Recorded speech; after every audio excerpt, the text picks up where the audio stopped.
আমি ওইটা দেখে প্রচন্ড চিৎকার করছি, আর লোকজনকে ডাকছি, কিন্তু কেউ আসেনি ওই মুহূর্তটা। তখন আমার আব্বু এক মুহূর্তে বলে বসছে যে এক তো ভাই বোনকে নিয়ে আমার সংসারটা শেষ করে দিচ্ছে, আর এক হাতে করে নিয়ে আসছে, ওইটা আমার জীবনটা নষ্ট করে দিচ্ছে। তখন আমি তো ছোট, বাট বুঝতে পারিনি যে এই কথাটা খেয়াল বললো আব্বু যে হাতে করে নিয়ে আসছে। মানে আমার নাম জান্নাতুল ফেরদৌস। জান্নাতুল ফেরদৌস। আপনার সঙ্গে যিনি এসছেন আপনার নামটা একটু বলেন। মোহাম্মদ লোটাস। আচ্ছা, লোটাস। তো লোটাস আছেন এবং জান্নাত আছেন, দুজনই আজকে জীবন গল্প বলতে এখানে এসছেন।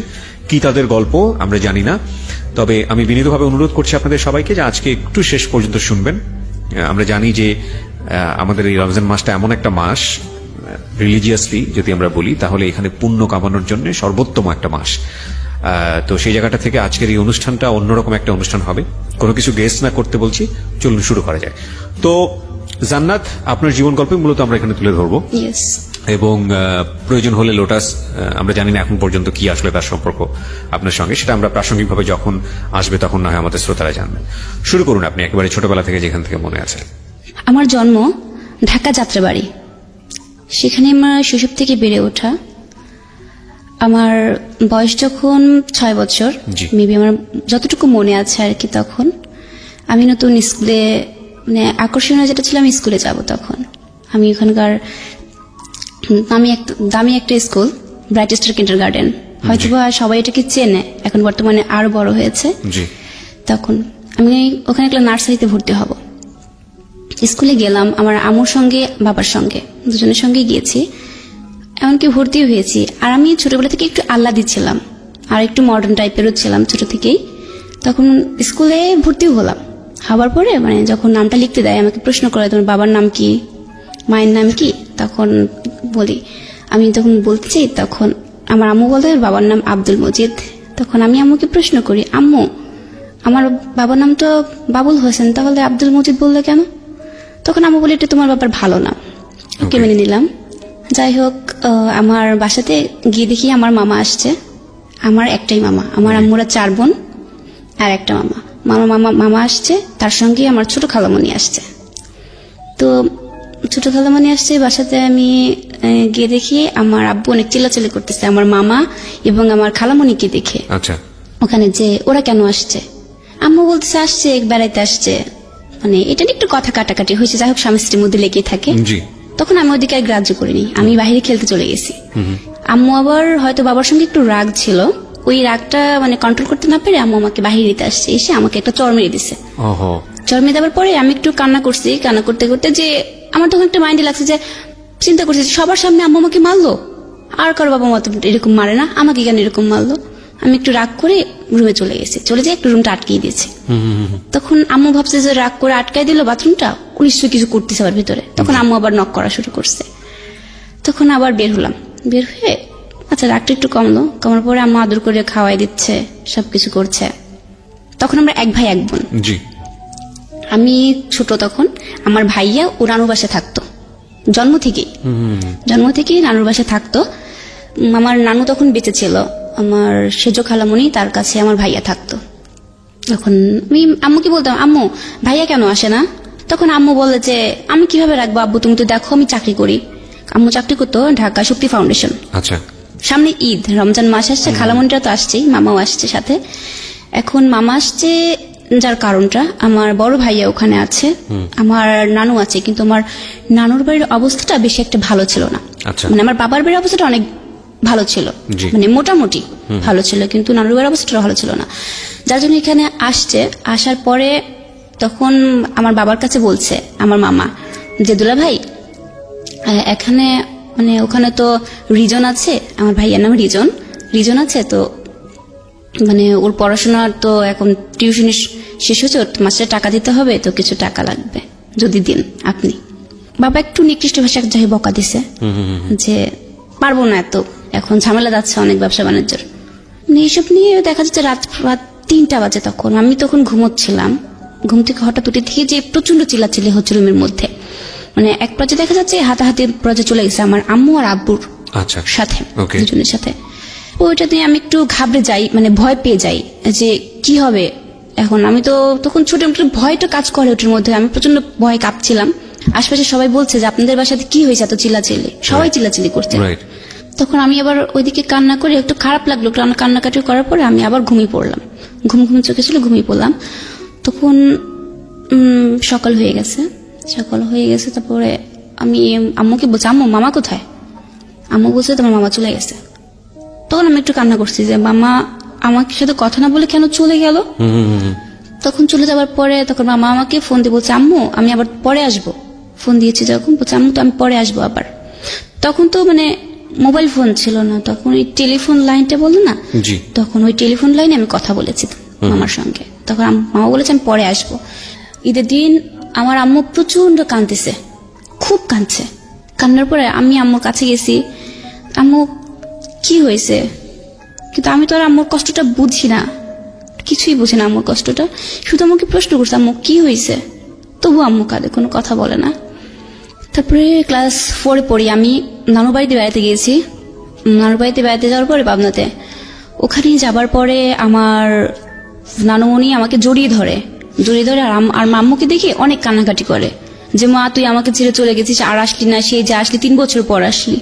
কান্নাকাটি করছে। আমার ভাইয়াকে দেখলাম, আমার ভাইয়া আম্মুকে ধরে অনেক কান্নাকাটি করছে, আম্মু আমি যাবো, আমাকে নিয়ে যাও না কেন ওখানে। আম্মু নিতে চাইতো কিন্তু আমার খালামুনিরা নিতে দিত না। ওখানে অনেক আনন্দই ছিলাম আমরা, ভালো। কিন্তু আসার সময় আমার বাবা তো আমাদের সাথে যায়নি, আমি আম্মুর সঙ্গে গিয়েছিলাম। ওখানে মানে তাদের এমন ছিল যে আমি তো ঢাকাতে যখন থাকি তখন তো মানে খুব ভালোভাবে চলাফেরা করি, আমার খাবারটা হইতে, কিন্তু নানুর বাসায় যখন গিয়েছি তখন তো ওখানকার খাবারটাও ছিল না সেরকম। বাট আমার খুব রাগ হতো, আমি কি দিয়ে ভাত খাবো আম্মু, আমি কি দিয়ে ভাত খাবো, আমি এখানে থাকবো না, আমি চলে যাবো, এরকম বলছি। তখন আমার স্কুলও খুলে গেল, আমি ওখান থেকে চলে আসবো। আমার ভাইয়া চিৎকার শুরু করছে, আম্মু আমি যাবো, আম্মু আমি যাবো, আমার নিয়ে যাও, আম্মু আমি যাবো। তখন নানু বলছে না তোমাকে যেতে হবে না, পরে যেতে দেয়নি। তখন চলে আসছে ঢাকাতে, কিন্তু ওখান থেকে ভাইয়া এতটা কান্নাকাটি করছে যে পরবর্তীতে আমার মামা আমার ভাইকে নিয়ে চলে আসছে ঢাকাতে। আচ্ছা, নিয়ে আসার পরে এখানে যখন নিয়ে আসছে তখন আমার বাবা কথা বলে না, মানে মামার সাথে তো কথা বলে না, কিছুই বলছে না। মামা তখন পড়াশোনা করতো, মামা তখন এসএসসি দেবে, আমার মামা এসএসসি দেবে, ওকে নিয়েও আসছে। তখন হয়তো সেটা অগ্রচরে বলছিল যে বড়াপা আমি ফর্ম ফিল আপ করবো, আমার কিছু টাকা লাগবে। মানে একটা যেটা বুঝতে পারছিলাম যে আপনার নানু বাড়ির লোকজন সামহাও আপনার মার ইনকামের উপর নির্ভরশীল ছিল, এবং কিন্তু আপনার বাবা সেটা খুব একটা সাপোর্ট করতো না। আচ্ছা, ইকোনমিক স্ট্যাটাসটা বোঝাটা খুব জরুরি প্রিয় শ্রোতা। আপনারা যারা শুনছেন, ইনিশিয়াল স্টেজে আছি আমরা গল্পের, ধৈর্য ধরে সামনের দিকে আগাবেন, কারণ গল্পের আসল বিষয়টা থেকে আমরা এখনো অনেক দূরে। হ্যাঁ বলেন। তারপরে বলছে যখন বড়াপা আমার ফর্ম ফিল আপের জন্য কিছু টাকা লাগবে, তখন আম্মু করলো কি, আম্মুর কাছে তো টাকা ছিল না, আম্মু পাশের বাসা থেকে হয়তো বা মানে মনে হচ্ছিল আমার যেটা ধার করে নিয়ে আসছে, হ্যাঁ নিয়ে আসছে, যে পরবর্তীতে যখন স্যালারি পাইলে হয়তো দিয়ে দেবে। হ্যাঁ, নিয়ে আসার পরে দিয়েছে, মানে সেটা বলেছে তোর দুলাভাই যেন না জানে। ওই কথাটা আমার কানে আসছে, তোর দুলাভাই যেন না জানে, এই কথাটা বলেছে আমার আম্মু। তখন আমার মামা চুপ করে চলে গেছে। তখন আমার বাবা এসে বলছে যে আরিফ আসলো, এসে আমার দেখা না করে চলে গেল, যে ব্যাপার কি, মানে আমি যে বড়, কোনো কি সম্মান নেই আমার? তখন বাবা এইভাবে বলছে। এরপরে ক্লাস 5 উঠলাম, সমাপনী দিব আমি। তখন সমাপনী পরীক্ষা শেষে ছুটি হয়েছে, তখন দাদুর বাড়িতে চলে গেছি যশোর কৃষ্ণনগর গ্রামে, বাঘারপাড়া থানার। তো ওখানে যাওয়ার পরে অনেক আনন্দই করলাম। ওখানে যাওয়ার পর আমার ছোট চাচু, ও আমার মামার সমানই প্রায়। আচ্ছা, তখন আমি যখন ওখান থেকে চলে আসবো, আমার বাবা তো আমাকে রেখে চলে গেছে, আমাকে আর আমার আম্মুকে। তখন আম্মুর সঙ্গে আর চাচুর সঙ্গে 4-5 দিন থাকার পরে ঢাকায় ফিরতেছি। ফেরার পরে রাস্তার মধ্যে কথা হলো যে আমার চাচু বলছে যে ভাবি এখন থেকে আমি আপনাদের সাথে থাকবো, আপনার সাথে। আম্মু বললো যে ঠিক আছে, আমাদের সাথে থাকলে তো সমস্যা নাই, আমারও ভালো, আর আমার কথা জান্নাত তো একা থাকে বাসাতে, ও তখন আর একজন সঙ্গী হবে। আম্মু অনেক খুশি হয়েছে, উৎসাহ নিয়ে চলে আসছে। তখন আমার আম্মুর পেটে বাচ্চা ছিল। আচ্ছা, তখন মানে ওই দিনই কথা বলতেই মানে আম্মুর প্রচন্ড পেইন ওঠে, পরে ঢাকা মেডিকেলে নিয়ে যায়। পরে ওখানে আমার আর একটা বোন হয়। বোন হওয়ার পরে কিন্তু ওকে খুব ভালোবাসে, আমার বাবার চোখের মনেই ছিল ধরতে গেলে পারে। কিন্তু তখন দেখতাম যে আমার প্রতি যে একটা মানে তার ইয়াটা ছিল, বাট তখন হয়তো আস্তে আস্তে সেটা কমে গেছে। আচ্ছা, আপনি মনে করছিলেন যে আপনার ভালোবাসার প্রতি শেয়ার চলে এসেছে, আপনার ছোট বোন সেখানে ভাগ বসাচ্ছে। হ্যাঁ, মানে এরকম আমার মনে হচ্ছিল। মানে তখন ও বড় তো হচ্ছে আস্তে আস্তে, কিন্তু আমি তো আমার ছোট বোনকে অনেক ভালোবাসি, ওকে খুব আদর করি, যত্ন করি, সবকিছুই করি। কিন্তু তখন আমার একটু রাগ রাগও হতো, যাবো শুধু ওকে নিয়ে ব্যস্ত থাকে, আমি কি কিছু না, একটা খাবার নিয়ে আসছে ওর হাতে দিল, আমার হাতে কেন দিল না, মানে এটা একটু মানে আমার মনের মধ্যে আসছে যে, কিন্তু তখন অতটা এখনকার মতো বুদ্ধিটা তখন আসেনি আমার, মানে একটু রাগ রাগও হতো। মাঝে মাঝে দেখতাম কি আমি ওর কাছ থেকে খাবারটা কেড়ে নিতাম, আচ্ছা, এরকম করতাম আমি। এরপর আমি ক্লাস 8 উঠে গেলাম, এরকম করে দেখতে দেখতে ক্লাস 8 উঠলাম। Okay. 8 ওঠার পরে জেসি পরীক্ষা দিব আমি, তখন প্রথম দিন আমার সেদিন বাংলা পরীক্ষা ছিল। ওই দিন মানে আব্বু আম্মুর মধ্যে অনেক কথা কাটাকাটি চলছিল আমার নানুর বাড়ির বিষয়টা নিয়ে। কিছুই রান্না করেনি সেদিন আম্মু। পরীক্ষা দিতে যাবো, ধর কিছু মুহূর্তে দেখাতে ওই রুমের মধ্যে প্রচন্ড ভাঙচুরের শব্দ হচ্ছে। শব্দ হওয়ার পরে আমি ভেতরে গেলাম, গিয়ে তখন দুজনের মধ্যে কি কথা কাটি হচ্ছিল আমি জানি না। যাই হোক, তখন এক মুহূর্তে দেখলাম কি আমাদের সোফা সেটে যে টিটিপিলটা ছিল, এই টিটিপিলটা দিয়ে আমার আম্মুর মাথার উপরে অনেক জোরে বাড়ি দিছে। বাড়ি দেওয়ার পরে তখন আমি ওইটা দেখে প্রচন্ড চিৎকার করছি আর লোকজনকে ডাকছি, কিন্তু কেউ আসেনি ওই মুহূর্তটা। তখন আমার আব্বু এক মুহূর্তে বলে বসছে যে এক তো ভাই বোনকে নিয়ে আমার সংসারটা শেষ করে দিছে, আর এক হাতে করে নিয়ে আসছে, ওইটা আমার জীবনটা নষ্ট করে দিচ্ছে। তখন আমি তো ছোট, আবার বুঝতে পারিনি যে এই কথাটা খেয়াল বললো আব্বু যে হাতে করে নিয়ে আসছে, মানে এটার মানেটা কি। আমি তবুও বুঝতে পারিনি যে বাবা কি বোঝাতে চাচ্ছিল। পরে নিজের প্রত্যেকটা এলাকার লোকজনকে আমি ডাকছি যে সবাই একটু আসেন, আমার আম্মুটা একটু হসপিটালে নিয়ে যাব, এক থেকে পরীক্ষা দেরি হয়ে যাচ্ছে। কিন্তু একটা ব্যক্তিও আসলো না। সবাই বলে কি একটু মার্ডারের মতো কেউ হাত দেবে না পুলিশ না আসে পর্যন্ত। তখন অজয় শুধু কাঁদছি আর কাঁদছি। তখন আমার পাশে ইউনিটের একটা যে ছিল, পরে সে আসছে, আমি বলছি আন্টি একটু হেল্প করেন না আমার সাথে, আমার আম্মুকে আমি হসপিটালে নিয়ে যাব। তখন উনি হেল্প করছে। আমার কাছে কোনো টাকা ছিল না, কোনো টাকা না থাকার কারণে আমি যে কি করবো মাথার মধ্যে কোনো কিছু আসছিল না। একদিকে পরীক্ষা, পরে আন্টি বললো কি আম্মু তুমি কান্নাকাটি করো না, তুমি পরীক্ষা দিতে চলে। আমি পরীক্ষা দিব না, আমার আম্মুর এমন অবস্থা, আমি পরীক্ষা দিব না। তখন আম্মু বললো যে যাও তুমি। তবু তারপরে আমি আম্মুকে এরকম রেখে আন্টিকে বারবার বলে গেছি যে আন্টি একটু দেখেন, আমি তাহলে যাই। ওই দিন আমি একা একাই, কখনো তো পথ চলি না একা একা, ফার্স্ট ওই দিন আমি পরীক্ষা দিতে গেছি একা একা। কিন্তু পরীক্ষার সেন্টারে শুধু আমার মাথার মধ্যে একটা টেনশনই আসছে, লিখছি আর অসরে কাঁদছি যে আমার আম্মুর ওখানে কি অবস্থায় আছে, আম্মু কতটা কষ্ট পাচ্ছে। আমি বাসাতে চলে গেলাম, বাসা দেখি আম্মু তো আসেনি। পরে আবার হসপিটালে গেছি, গিয়ে দেখি আমার আম্মুর এখান থেকে তো চুল কেটে ফেলছে, তো এখানে 8টা সেলাই দিচ্ছে আম্মুর। তখন আম্মুকে জড়াই ধরে প্রচুর কাঁদছিলাম, আম্মু তোমার খুব কষ্ট হচ্ছে। আম্মু বলছে না আমার কোনো কষ্ট হচ্ছে না। মাকে জিজ্ঞেস করলেন না যে মা এই কথাটা কেন বললো বাবা? তখনও কিছু বলি নাই আমি, তখনও কিছু বলেননি না। তারপর বাসাতে চলে আসছি আম্মুকে নিয়ে, ওই দিনই রাতে চলে আসছি বাসাতে। তো আস্তে ধীরে পরের দিন সকলে জিজ্ঞেস করতে আচ্ছা আম্মু একটু কথা বলি, রাগ করবে না তো? আম্মু বলেছেন আব্বু বলো। আমাকে আচ্ছা আম্মু আব্বু এই কথাটা কেন বললো যে হাতে করে নিয়ে এসছে, মানে এটা কি বোঝাচ্ছে আব্বু? তখন আমার প্রথম দিনকার কথাটা মনে পড়লো যে তখন আমি তোমাকে জিজ্ঞেস করছিলাম যে আমি তো খাতায় লিখছি যে তুমি বলছিলে যে আমার বাবার নাম নাকি ভালো নাম নাকি আব্দুল মজিদ, তাহলে কি আমি কি ভাববো আমাকে বলো। তখনকার চিন্তাধারা আর ক্লাস 8 পড়ার চিন্তাধারা দুটো ব্যতিক্রম চিন্তাধারাটা, মানে তখন আমার একটু হলে বুদ্ধি হয়েছে, আমি বুঝতে পারি কিছু। তখন আম্মু তবু কোনো চুপ করে আছে একদম। তারপরের দিন আবার আমার নানু নিচে, উনি যেখান থেকে খবরটা পাইছে চলে আসছে আমাদের এখানে।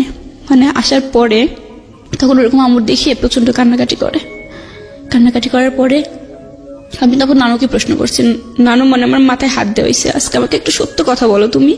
এতদিন আমাকে প্রশ্ন উত্তর দানি, আজকে তোমাদের ফাইনালি সব বলতে হবে যে কি। তখন আমার নানু সবকিছু বলে যে হ্যাঁ, যে তোমার বাবা আমার যে জন্মের পরপরই নাকি ফেলে রেখে চলে গেছে, পরপর তার কোনো খোঁজ খবর কিছুই নেয়নি। আমার আম্মু নাকি যখন প্রথম তার বাসাতে গেছে খোঁজ নিয়েছে, কিন্তু সে গিয়ে দেখে যে তার আগের 3টা সন্তান আছে। আমার আম্মু গিয়ে দেখছে, আম্মাকে কোলে নিয়ে যায় ওখানে। তখন তো আমি নাকি অনেক ছোট একদম।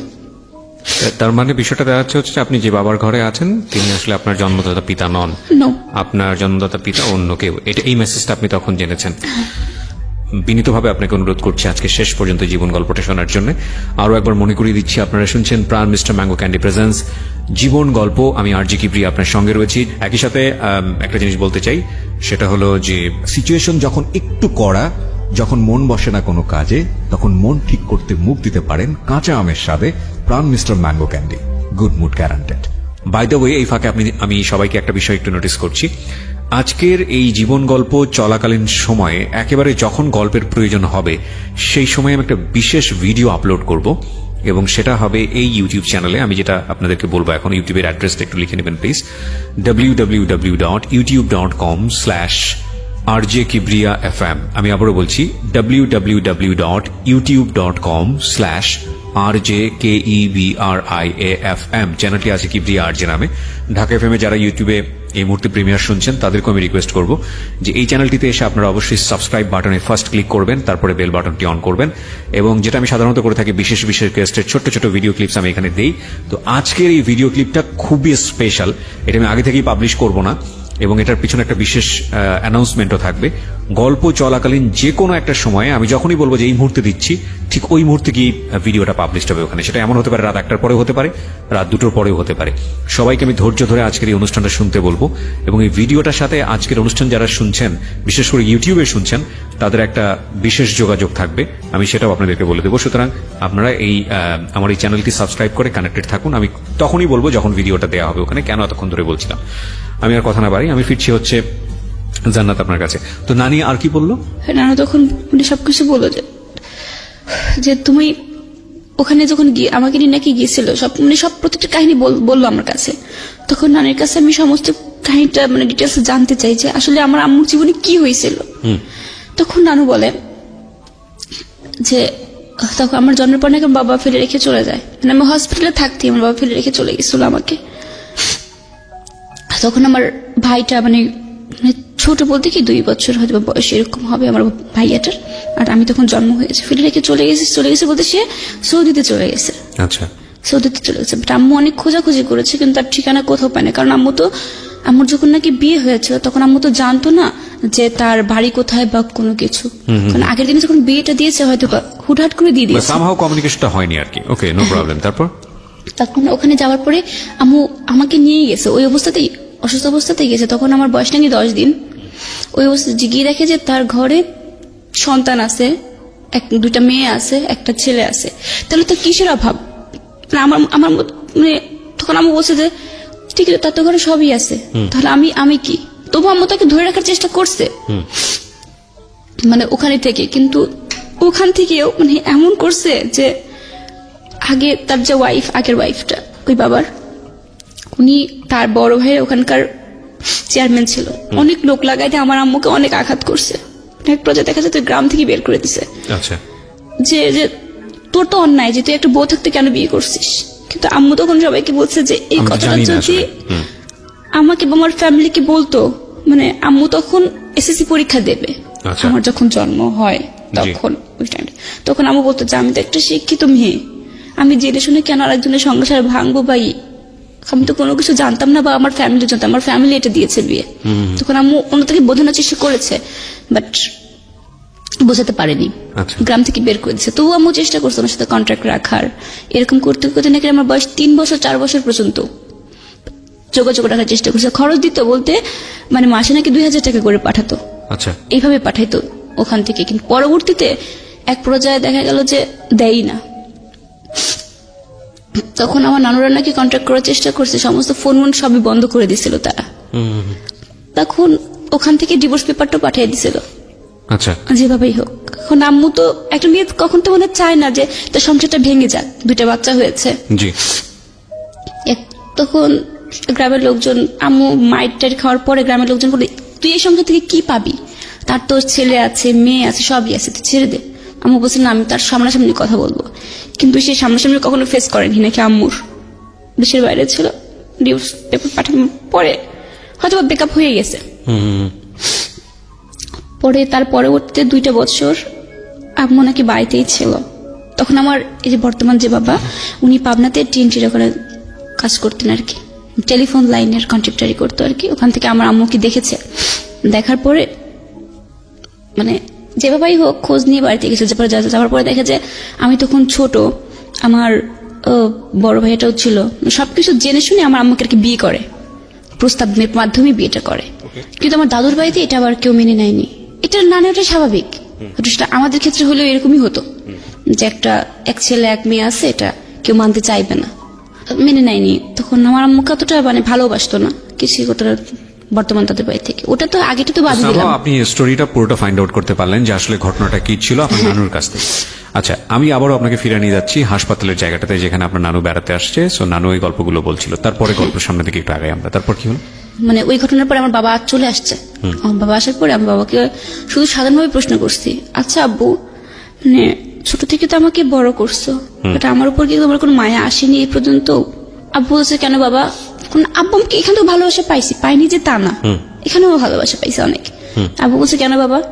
আমাকে তাহলে তুমি যে আমার আম্মুকে মারলা, আমার আম্মুর যদি কিছু হয়ে যেত আমি মা কোথায় পেতাম বলতে পারো? তখন আম্মু কি বলছে, তুমি তো নয় আর একটা বিয়ে করে নিতা, তুমি পেয়ে যেতে, না আমি আম্মু কোথায় পেতাম? আমার তো কেউই নেই। আমি তখন জানতে পারছি তুমি আমার বাবা না, তুমি বাবা না। তখন আব্বু একটু কান্না করছে আমাকে জড়ায় ধরে, আমার আব্বু আমি তোমাদের কষ্ট দিতে চাইনি, যাই হোক এভাবে বলছে। তখন অনেক কান্নাকাটি করার পরে মুহূর্তে আমি তারপর ভুলে গেছি। কিন্তু 3-4 দিন পরে আমার মানে মনে এতটা কষ্ট লাগছে যে বলার বাইরে। তখন আমি অনেকগুলো স্লিপিং পিল খাইছিলাম রাগ করে, মানে রুমের মধ্যেই ছিল, হয়তো সেগুলো আমার বাবার। আমি স্লিপিং পিল খাওয়ার পরে ঘুমাই গেছি। তারপরটুকু আমার মনে নাই কি হয়েছিল। পরে দ্বিতীয় দিন আম্মুর সঙ্গে ঝগড়া লাগছে, রাগ করে আমি বটি নিয়ে আমার আব্বুকে বসছি আজকে মেরেই ফেলবো। মানে এরকম প্রতিদিন যদি ঝামেলা করে একটা মেয়ে কতক্ষণ সহ্য করে সে জিনিসটা। তখন আমি তার বটি নিয়ে গেছি, আমি আজকে মেরেই ফেলবো তোমাকে। পরে আশেপাশে সবাই ঠেকানোর পরে আম্মু ঢাকাতেই থেকে গেল। আমার বাড়িতে গেলাম, গিয়ে তখন মানে কিছুদিন পরে নানু মারা গেছে। ওখানেই নানু মারা যাওয়ার পরে ওখানে আমাকে রাখা হলো। রাখানোর পরে বলতে খালামুনির বাসাতে, মেজো খালামুনি যেটা ছিল ওনার ওখানে, আম্মু তো চাকরি করে, ওখানে আমাকে পাঠায় দিল। তখন আমি ক্লাস 9 ভর্তি হব। এটা ঘটনাটা ঘটেছে তো মানে ছুটির পরে দাদু বাড়িতে গেলাম, অনেক কাহিনী মাঝখানে ছিল, বাট অতটা মনে নেই। নানুর বাড়িতে আমাকে পাঠাই দিল, কারণ আব্বুকে মারতে গেছি, সবার রাগ, আমার ভাইয়া আমি, এবং তার কিছুদিন 6 মাসের মাথায় আমার যে ছোট ভাই বোনগুলো ছিল না ওদেরকেও পাঠাই দিছে সেখানে। তখন আম্মু বলছে কি, আব্বু তোমরা এখন থেকে খালামুনির বাসায় থাকবা। আম্মু চিন্তা করছিল কোনটা, যে আমি একা একা যদি থাকি তখন আমার মধ্যে কষ্ট থাকবে, মানে আমি চিন্তা ভাবনা করবো বা খারাপ কিছু করবো। আমি স্লিপিং পিল খেয়েছিলাম, সেদিন হয়তো কোনো অঘটন ঘটাবো, কষ্টটা সহ্য। এই জন্য আম্মু আমার ছোট ভাই বোনকে আমার সাথে পাঠিয়ে দিছে। আচ্ছা, ওখানে ছিলাম। থাকার পরে ক্লাস 9 ওখানে বেড়া মঞ্জুর কাতে বালিকা উচ্চ বিদ্যালয়ে আমাকে ভর্তি করে দেয়। আচ্ছা, ওখানে ভর্তি করার পরে ক্লাস 9 থেকে 10, তখন আমার বাবা আমার সাথে প্রায় 7-8 মাস কথা বলে না। এই ধরতে গেলে 1 বছরই প্রায় হবে এরকম, ভালো করে কথাই বলে না আমার সাথে। মারতে গেছিলাম তো সেই জন্য। আর ছোট বোনগুলো আমার সাথেই ছিল। এরপরে ক্লাস 10 উঠবো আমি। 10 ওঠার হতে তখন সেপ্টেম্বর মাস, তখন আমার বিয়ের কথা চলছে। মানে প্রত্যেকে আমি যেখানেই যাই না সেখান থেকে আমার বিয়ের প্রস্তাবটা আসে, যেখানে তখন আমি রাগ করবো যে বিয়ে করবোই না, যে আসে তাকে আমি তাড়াই দিই। প্রত্যেকটা জায়গাতে যেখানেই যাই সেখানেই বিয়ের প্রস্তাব আসে। আমার মেজো খালুর সঙ্গে, মেজো আঙ্কেল এখন সাংবাদিক, উনি পাবনার খবর ইয়াতে যায়, ভোরের আলো ওখানে যায়, ওখানকার সাংবাদিক। তো আঙ্কেলের সঙ্গে বিয়ের পার্টিতে গেছি, ওখানে একটা বিয়ে আসছে। পরে তারা মানে ছেলেটা দেখি না মানে কালো, আমি পাশাতে তো চলে আসছে রাগে। পরে দেখি রাত্রেবেলায় আসছে লুঙ্গি পরে, আপনাকে দেখতে আসছে, আমাকে দেখতে আসছে। মানে আমি তো একটু মানে মডার্ন টাইপের ছিলাম, যাই হোক মানে একটু লুঙ্গি পরে আসছে, মানে নিজের একটু প্রেস্টিজ না যে আমাকে দেখতে আসছে, লুঙ্গি পরে একটা ছেলে আসছে। মানে একটা মনে মতো ক্ষোভ জমে গেছে। পাশের রুম থেকে আমার কাজিন ছিল, ও বলছিল দেখ বান্দের মতো দেখা যায়, মানে এরকম একটা কথা বলে যে বান্দের মতো দেখা যায়। পরে আমি গেলাম, ওখানে যাওয়ার পরে দেখি যে লুঙ্গি পরে আসছে। আমি সরাসরি না, ওই লোকটা আমার দিকে তাকাইছে, আমি মুখটা কালো করে ফেলছি, যে মানে এমন ভাব করছে যাতে চলে যায়। তারপরে উনি আমার জিজ্ঞেস করছে তোমার নাম কি, আমি নামটাও বলিনি রাগ করে। তখন উঠে দাঁড়িয়েছি, আমি কালকে আমার পরীক্ষা আঙ্কেল, আমি চলে গেলাম। পরীক্ষা আঙ্কেল? হ্যাঁ আমি বলছি, এটা আঙ্কেলকে বলছি, আঙ্কেল বসে আছে। তো এটা বলি বের হয়ে চলে গেছি রুম থেকে। তখন ওই ছেলেটা রাগ করে নিচে চলে গেছে। যাবার পরে উনি বলছে যে আপনার ভাগ্নি আমাকে দেখে পছন্দ করে নাই, দেখছেন মানে কি ড্যামাক এই মেয়ের জীবনে বিয়ে হবে না, এরকম একটা কথা বলে গেছে। তারপরে দ্বিতীয়বার সকাল হয়েছে, সকালের পরের দিন সকালে আর কি, পরের দিন সকালে আমার মামা ফোন দিয়েছে। ফোন দেওয়ার পর বলছে আমার কিছু বন্ধু আসবে, মানে বন্ধু আসবে। তখন আমি বলছি আমার কোথাকার বন্ধু আসবে, আল্লাহ টিজন খালি বন্ধুই আসে আর প্রতিদিন আমাদের খাবারগুলো নষ্ট করে, খাবারগুলো নষ্ট করে, এরকম কথা বলছি। ওদের একটা কথা শোনাচ্ছে। তখন মামা ফোন দিয়েছে, হ্যাঁ আম্মু। আমাকে হ্যাঁ মামা বলেন। তখন বলছে যে আম্মু তুমি আজকে পরিষ্কার থাকবো, আমার বন্ধুরা আসবে। কিসের বন্ধুত্ব, আপনার বন্ধু আসবে তো আমি পরিষ্কার থাকবো কেন, মানে কি বোঝাচ্ছেন আপনি? তারপর আমি বলছি চলে আসো, চলে। মামারা আসতেছে, রাস্তার মধ্যেই হয়তো ছিল মামা, আমার বন্ধু সবাই ছিল। এটা আমাকে আমার বৌমনি, মানে মামার ওয়াইফ যে বৌমনি আমাকে শাড়ি পরাচ্ছে, বৌমনির যেটা ম্যারেজের শাড়ি ছিল ওই শাড়িটা। আমি কই এত মানে এই যে আমাকে শাড়ি পরানো হচ্ছে, ব্যাপার কি? তখন বলে যে না একটা ছেলের দেখতে আসবে।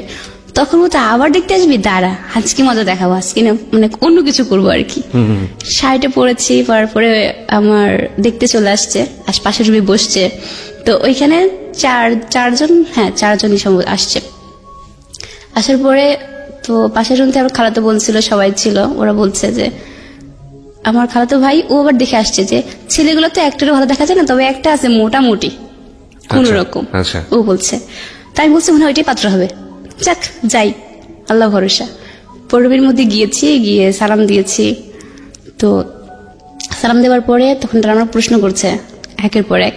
যাক আমি মানে এত ইজিলি প্রশ্ন মানে উত্তরগুলো দিচ্ছি, মানে বেশি কথা বলছি আর হাসছি যাতে বিয়েটা ভেঙে যায়। বলে যে বিয়েটা খুব বাচাল। এরপরে আবার হাসাহাসি করলাম। পরে কোন ক্লাসে পড়তেন তখন আপনি? তখন আমি ক্লাস 10-এ উঠেছি। হ্যাঁ নিউটেন উঠেছি। তখন পরে দাঁড়ালাম, একজন বলছে যে একটু দাঁড়ান তো দেখি, আমি দাঁড়ালাম, মানে স্টিল ভাবে দাঁড়ালাম। পরে তখন টের পেলেন যে পাত্রটাকে, তখন আমার বৌমনি আসছে, এই যে লটাস লটাস করে না, এই যে সেই লোটাস। পরে আমি বলে কোন লোটাস, আবার কার কথা বলে? পরে আরেকজন ছিল যে ছেলে মানে দুষ্টামি করছে, তখন আমি কেয়ার করিনি যে কে। তখন বলছে ছেলে কিন্তু কানা না, চশমা পড়েছিল তখন।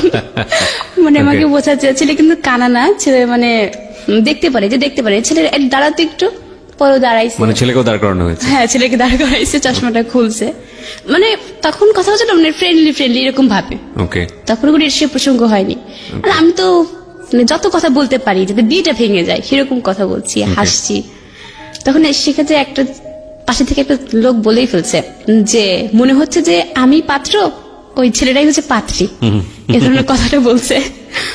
তার পরবর্তীতে আমার হাতে টাকা দিল, 1000 টাকা দিয়েছিল মানে খুশিতে। পরের পাশের রুমে চলে গিয়ে আমার খালাতো বোন ছিল, ও হাত থেকে টাকাটা কেড়ে নিয়েছে।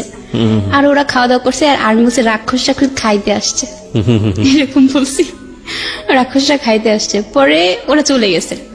পরে পরবর্তীতে দেখা 2 ঘন্টা পর আবার বিয়ে আসছে। তখন আমি আল্লাহকে বলছি, আল্লাহ এবার কি আমি মানে জবাই হয়ে যাই? দুষ্টামি করে সবাই বলছে এবার কেমন যাবো, কি আগের দিন পরের দিন এটা কি শুরু হয়েছে আমার লাইফে। এটা আম্মুকে ফোন দিয়েছে যে পরে ওদের বাড়িতে কি হয়েছে আমি তো সেটা জানি না। মানে তার পরের সপ্তাহে দেখি যে আমার আম্মু চলে আসছে। আচ্ছা আমার আম্মু আসছে। আমার বাবা তো আমার সাথে কথা বলে না, সে তো আগে বলেছি। আমার বাবাকেও জোর করে নিয়ে আসছে আমার আম্মু, যে যাদের বিয়ের কথা চলতেছে এরকম। তখন আমার মনের মধ্যে না মানে কাঁপছে, ভয় পাচ্ছি, কান্না করছি। বলছি লাইফে একটা মেয়ের জীবনে কি থাকে, একটা প্রেম করতে পারলাম না জীবনে।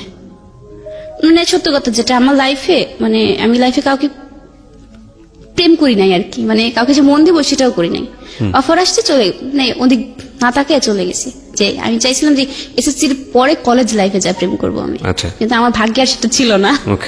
যাই হোক, মানে পরের সপ্তাহে আবার আমার আমি রাগরাগি করছি যে খালামণি কি শুরু হয়েছে আমার লাইফে বলো তো। তখন খালামণি বলছে যে দেখলেই কি বিয়ে হয়, ঢং কত তোমার, দেখলেই মনে হয় বিয়ে হয়ে যায়, এরকম একটা কথা বলছিল।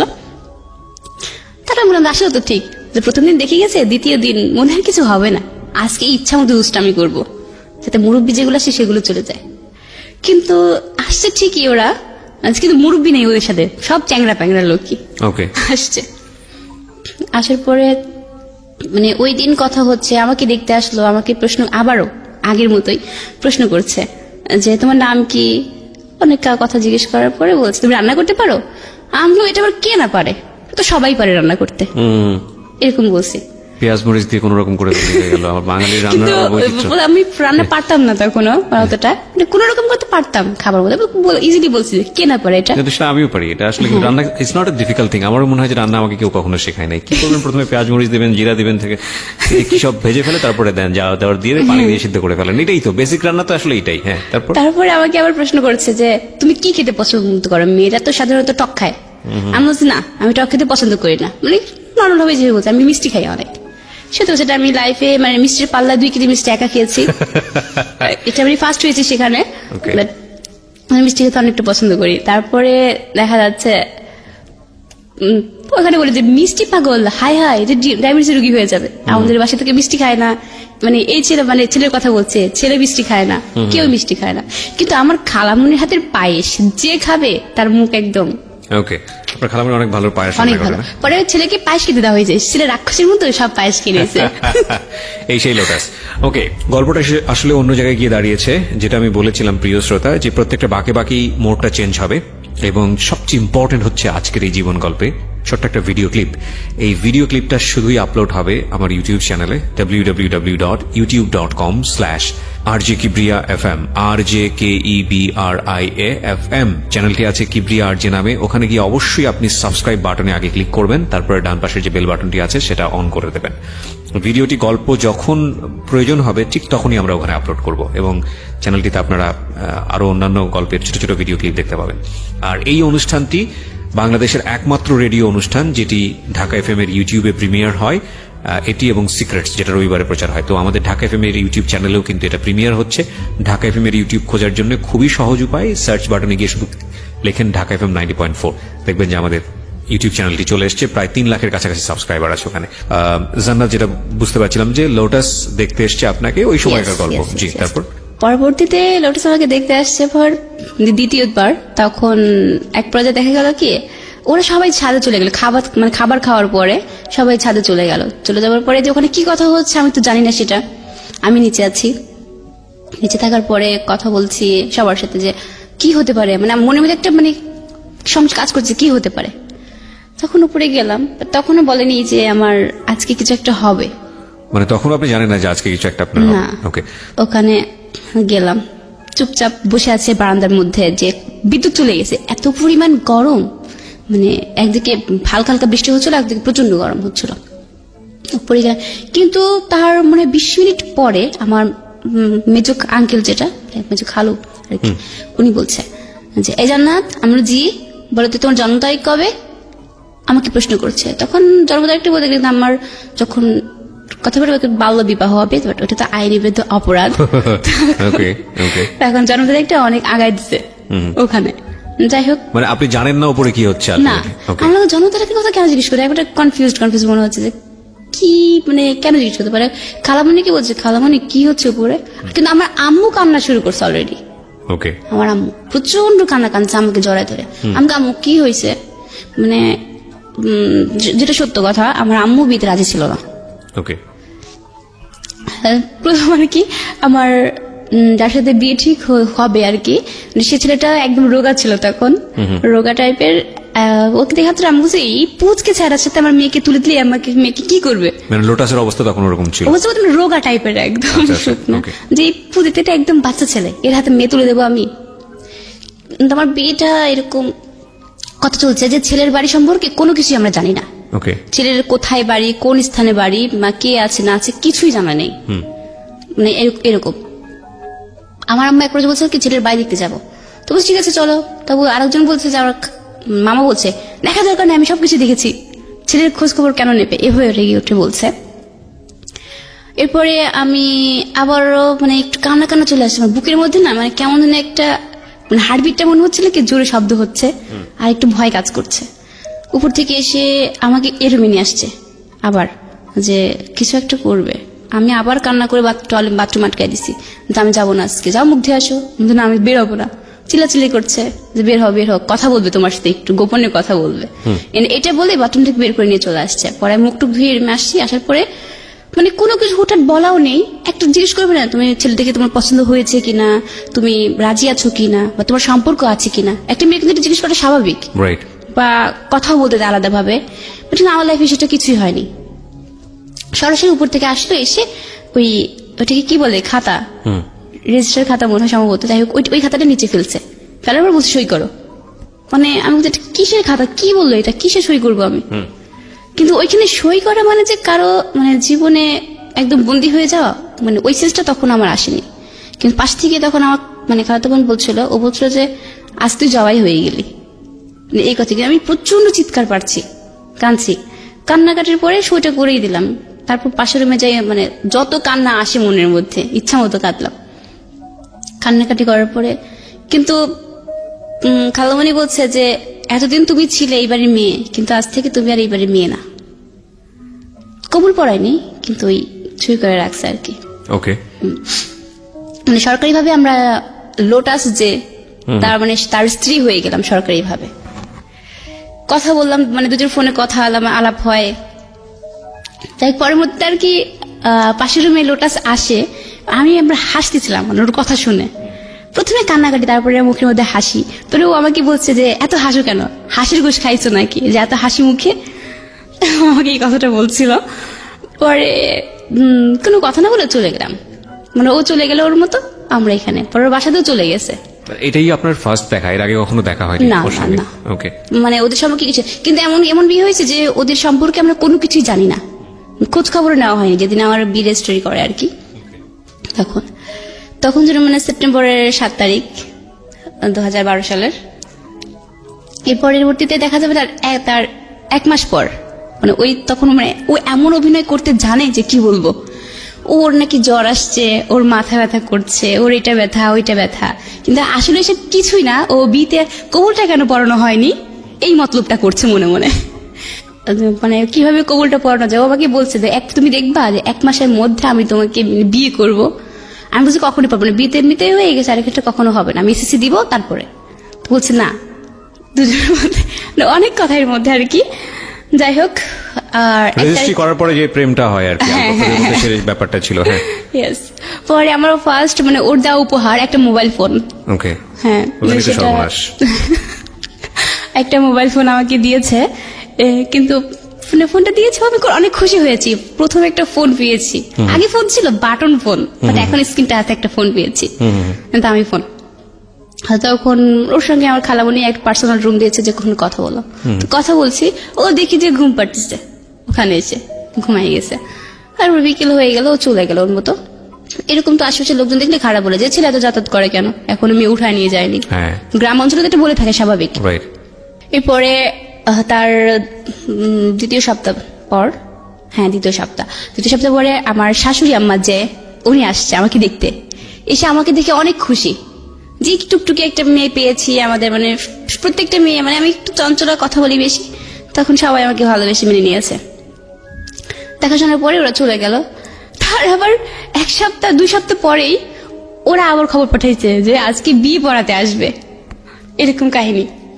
1 মাস পরেই আবার বিয়ের কাহিনী চলছে, আবার চিল্লাচিল্লি শুরু করতে যাবে না। আমার কথার কোনো দাম নাই, যে আমার সঙ্গে এর বিয়ে হচ্ছে, তখনই কিছু বললা না, এখন আবার আমার অনুমতি ছাড়া আবার কবুল পড়ায় দিবা। এটা কি খেলনা পাইছো আমাকে? আমি কি মেয়ে না? আমি মরে যাবো কিন্তু এরকম করলে, এরকম দুষ্টামি করে কথা বলছি আর কি। আর কান্নাকাটিও করলাম যে কোনো মেয়ে পায় না, রেসপন্স পায় না। কিন্তু সেই তখন আবার আমার বিয়ে যখন পড়ানো হবে, আমার বাবা আসবেই না, বেশি বলছে বিয়েতে। মেন কথা মানে বাবার রাগ, আমি যাবোই না বিয়েতে। আমি অনেক কান্নাকাটি করে বাবাকে ফোন দিলাম, বাবু তুমি আসবা না, তুমি না আসা পর্যন্ত আমি কিন্তু কবুল বলবো না, আমি বলছি। তো বাবা এক পর্যায়ে রাজি করালাম, অনেক বলে 2 ঘন্টা কথা বলার পরে বাবা রাজি হয়েছে, ঠিক আছে আমি আসছি না, এটাই। আবু চলে আসছে, পরের দিন ভোরে এসে আব্বু নামছে। নামার পরে কথা বললাম, আব্বুকে অনেক বোঝালাম, মানে আগের কথাগুলা পরের কথা। আব্বু যেভাবে আমার অন্যায় হয়েছে মাফ করে দাও। আমি তবু বাবা, আমি সেক্ষেত্রে বলছি আব্বু আমাকে মাফ করে দাও, আমার ভুল হয়ে গেছে, মাফ চেয়েছে। কারণ আমি তো আর সারা জীবন তোমার সঙ্গে, আমি তো পর হয়েই গেছি, আমাকে তো তাড়িয়ে দিচ্ছে তোমরা। পরে পরের দিন বিয়ের সময় চলে আসছে ওরা, আমার যে বিয়ে পড়ায় রাখবে, তখন ওরা সব ওদের বাড়ি থেকে সব লোকজন চলে আসছে, প্রায় 20 জনের মতো লোক আসছে। আমার জন্য একটা নর্মালি একটা শাড়ি নিয়ে আসছে, নর্মালি আর কি একটা শাড়ি নিয়ে আসছে, আর একটা রিডিম জুয়েলারি একটা নিয়ে আসছে, ওইটা পরে বিয়ে পড়াবে। আচ্ছা পড়লাম, পড়ার পরে এখন কবুল পড়াবে, কিন্তু যখন খাতা সই করছিলাম তখন তো একটু কাঁদছি, কিন্তু যখন কবুল বলতে গেছে তখন আরো চিৎকার যে হায় হায় টিভি সিনেমায় কবুল দেখিয়ে যে তার শ্বশুর বাড়ি নিয়ে যাবে। টিভি সিনেমায় কবুল দেখেন ওই সময় কান্নাকাটি করে, সেজন্যই কি আপনি কান্নাকাটি করছেন নাকি অন্য না কোনো না ফিল ছিল? ওই জন্য না, আসলে কান্নাকাটিটা করছিলাম এই জন্য যে আজকে মনে হয় আমাকে বিদায় করে দেবে।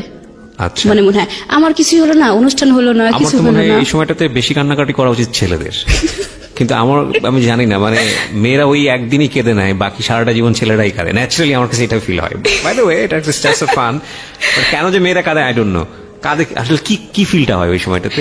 ওই সময় আর কি কবুল যখন বলছিলাম যে এতদিন আম্মুর আন্ডারে ছিলাম, বাবার আন্ডারে ছিলাম, কত স্বাচ্ছন্দ্য ছিলাম, কিন্তু খালাতো বোনকে তো দেখছি যে স্বামী যা বলে ওইটাই শুনতে হয়। আচ্ছা, এরকম সেন্সটা ছিল তখন, কিন্তু মানে জীবনটা শেষ করে দিল না?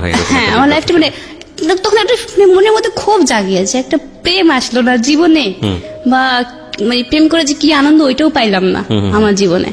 কি হলো লাস্টে, একদম প্রথমে তো একটা কাজ করলোই, এখন আবার আর একটা। যাই হোক, কবুলও হয়ে গেল আমাদের। তো ও আমাদের বাসায় আসছে, আসার পরে মানে ওর ভাবটা এমন যে যেতে চাচ্ছে না। তো ওই দিন আবার ওকে যেদিন কবুল পড়ায়, আমাদের বাসা থেকে চেন পড়াইছে ওকে একটা, মানে বি পড়ায় রাখছে আর কি। রাখার পরে ওরা যেতে চাচ্ছে না, গেলও না সাথে, না যাবার করেও থেকে গেল ওই দিন। আমরা দুজন কথা বললাম, বিদ্যুৎ নেই, প্রচন্ড গরম, কেমন লাগে অন্ধকারের মধ্যে গ্রামে। দুজনের মধ্যে অনেক কথা, মানে ওর মনে যত কষ্ট আছে সেগুলো বললো, আর আমার মনে যত রাগ আর ক্ষোভ আছে সেগুলো। Sweet moment. আমাদের 1 ঘন্টা সময় শেষ হয়েছে, আরো লম্বা সময় হাতে আছে, আমরা 2টো পর্যন্ত যেতে চাই আজকের এই গল্পটা নিয়ে। এবং আমি আপনাদেরকে একটা কথা অবশ্যই বলবো যে আজকের এই গল্পটা আপনারা শেষ পর্যন্ত শুনবেন। There is a great message, এবং আমি যেহেতু রিকোয়েস্ট করছি আপনাদেরকে, তার মানে নিশ্চয়ই কিছু না কিছু আছে। আর আজকের এই গল্পটার একটা প্রাসঙ্গিক ভিডিও আমি আমার এই ইউটিউব চ্যানেলটিতে আপলোড করব, এবং যখন আপলোড করব, যখন প্রয়োজন তখনই, তার আগে আপলোড করবো না এই কারণে যে আমি চাই না গল্পটার কোনো মেসেজ আপনি আগে থেকে বুঝে ফেলেন, কারণ ভিডিওটা আসলে তাৎক্ষণিকভাবে দেওয়ার সুযোগ থাকে না, ভিডিওটা এডিট করার একটা ব্যাপার থাকে। তো সেভাবেই আমাদের গল্পের প্রাসঙ্গিকভাবেই ভিডিওটা আপলোড করা হবে, which is very very important আজকের এই অনুষ্ঠান চলাকালীন সময়। আমি সবাইকে রিকোয়েস্ট করছি আমার ইউটিউব চ্যানেলটাতে চলে এসে সাবস্ক্রাইব করে ওখানে স্টে করবার জন্য নোটিফিকেশন বাটনটি অন করে দিয়ে। ইউটিউবের ঠিকানা হচ্ছে www.youtube.com/RJKibriya FM। আমি আবারও বলছি www.youtube.com/RJKEBRIAFM। চ্যানেলটি আছে কিবরিয়া আরজে নামে, অ্যান্ড প্লিজ ওখানে গিয়ে সাবস্ক্রাইব করে তারপরে বেল বাটনটি অন করে রাখেন। এবং জীবন গল্পে যারা আসতে চান নিজের জীবনের গল্প নিয়ে, তারা আমাদেরকে ফোন করবেন। আমাদের ফোন নম্বর হচ্ছে 09611904904 এই নম্বরে। আমি আবারও বলছি 09611904904 এই নম্বরে। জান্নাত, আমরা যেখানটায় ছিলাম, যে বিয়ে শাদী হয়ে গেল এবং ছেলে যাচ্ছে আপনাদের বাসাতে স্টে করতে, এই জায়গাটাতে আমার হাজবেন্ড আমাদের বাড়িতেই ছিল। তারপরে পরের দিন, প্রথম দিনটা আমাদের এভাবে গল্প করতে করতে কাটে, তো দ্বিতীয় দিন আমার হাজবেন্ড চলে যায়। আচ্ছা, হাজবেন্ড চলে যায়, বাট ওদের বাড়িতে তো সেদিন কোনো লোক আসেনি, যাই হোক ও একাই চলে যায়। চলে যাওয়ার পরে আস্তে আস্তে আমাদের ফোন আলাপ হয়, কথা হয় মাঝখানে।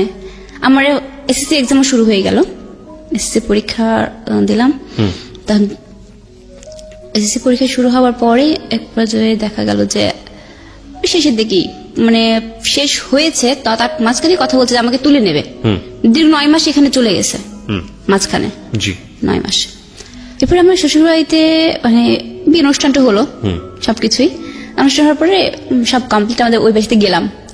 মানে যেদিন ফার্স্ট ওই বাড়িতে ঢোকা আর কি, প্রথম মুহূর্তটা আমরা ঢুকলাম, তখন একটু মানে সংশয় ছিল, যাই হোক যে তখন চলে আসছি। আসার পরে ওই দিনটাই মানে ভালোই কাটলো। পরের দিন অনুষ্ঠান হলো, ওদের বাড়িতে বউ ভাত হলো, হবার পরে আমি চলে গেলাম আমাদের বাসাতে, সেখানেও কথাবার্তা বললাম। এরপরে ওখান থেকে আমার আম্মু ছিল, তখন আমার আম্মু ঢাকাতে ফিরবে ওই দিনটাতে। আমার আম্মু আমাদেরকে বিদায় করে দিয়ে, যেটাকে বলে ফিরানি বলে আর কি, আমাদের ওখানে চলে যাব আমরা। ওই আম্মু ঢাকায় আমাদের নিয়ে চলে যাবে বলতে আমাদেরকে রেখে গেল ওই বিদায়। তখন আমার আম্মুর সঙ্গে মাঝখানে 6 মাস 1 বছর দেখা হয় না আমার। ওকে, তখন একটা মেয়ের জন্য কতটা খারাপ লাগা যে খুব স্বাভাবিক, হ্যাঁ, অল্প যে বয়সের এত বছর পুরো একটা বছর আমার আম্মুর সঙ্গে কোনো দেখা নেই, কথা নেই, কেউ আসে না। আর আমার শ্বশুর বাড়িতে আসা যাওয়ার মধ্যে দেখা যাচ্ছে আমরা খালামণিরাই আসা যাওয়া করে, জি। যেহেতু আমার নানুর বাড়ির দিকে আমার বিয়ে হয়েছে। কিন্তু আমার হাজবেন্ড, আমি সত্য কথা যেটা, আমি বাবার বাড়ি থেকে যতটা ভালোবাসা না পাইছি, আমার শ্বশুর বাড়িতে আমি প্রচন্ড ভালোবাসা পাইছি। আশপাশের সবাই, আমার শাশুড়ি আম্মা তো যে, সে তো বর্তমান যুগে এরকম আছে কিনা আমি জানি না, সকাল হইলেই ভোর হবে ডেকে দিয়ে নাস্তা মুখে তুলে খাওয়াই দেবে। উনি এরকম ধরনের মাটির মানুষ ধরতে, উনি চাকরি করে কিন্তু স্কার কোম্পানিতে। আচ্ছা, সারাদিন পরিশ্রম করে এসে তার ছেলের বউদের জন্য খাবার তৈরি করে দেয়। এরকম কয়জন করে? রাইট, এরকম কিন্তু কেউ করে না, কিন্তু সে করে। সে এমন একজন মাটির মানুষ। এরকম করতে করতে পুরো বাসাটাই চেঞ্জ করলাম। পর আমার রেজাল্টের সময় চলে আসলো। রেজাল্ট হলো, আমি এসএসসি তে A- পেয়েছিলাম। তখন একটু ভালো করছিলাম, মানে বিয়ের সময়টা মানে বিয়ে চলাকালীন এসএসসি দিয়েছিলাম, একটু খারাপ হয়েছিল আমার। তারপরে কলেজ মোমেন্টটা, শ্বশুর বাড়ি থেকে সবাই বলেছে আমাকে কলেজে ভর্তি হতে দেবে না। তারা বলেছিল যে না, মানে আমাদের এক ভাড়াটিয়া ছিল বাসার ওখানকার, তো উনি বলছে যে বিয়ের পরে পড়াশোনা করতে এমনিতে যে মেয়েদের বাবা ধানি লঙ্কা, না আমাকে সবাই বলতো ধানি লঙ্কা আর কি এরকম বলতো, বেশি কথা বলি দেখি। আর তখন বলছে ওরে বাবা, এই মেয়ে কলেজে গেলে পারে, এই লোটাস, এই মেয়ে যদি মানে যায়, তুই গেছিস, এই বউ আর খুঁজে পাবি না। মানে ওদের চিন্তাধারা ছিল এরকম, আমি অন্য কারোর সাথে ভেগে চলে যাব এরকম। কলেজে উঠলে কলেজে ভর্তি কেউই হতে দেবে না। তখন আমার হাজবেন্ড আমাকে সাপোর্ট দিয়েছে, না ও পড়াশোনা করুক, ওর একটা ভবিষ্যতে দরকার আছে। সেক্ষেত্রে আমার হাজবেন্ডের অনেক সাপোর্ট আমি পেয়েছি। সেখানে আমার পরিবার থেকেও হেল্প করছে, ও হেল্প করছে। কলেজে ভর্তি হওয়ার মধ্যে কেউ আমাকে হেল্প করে না, কিভাবে আমি ভর্তি হব সেখানে।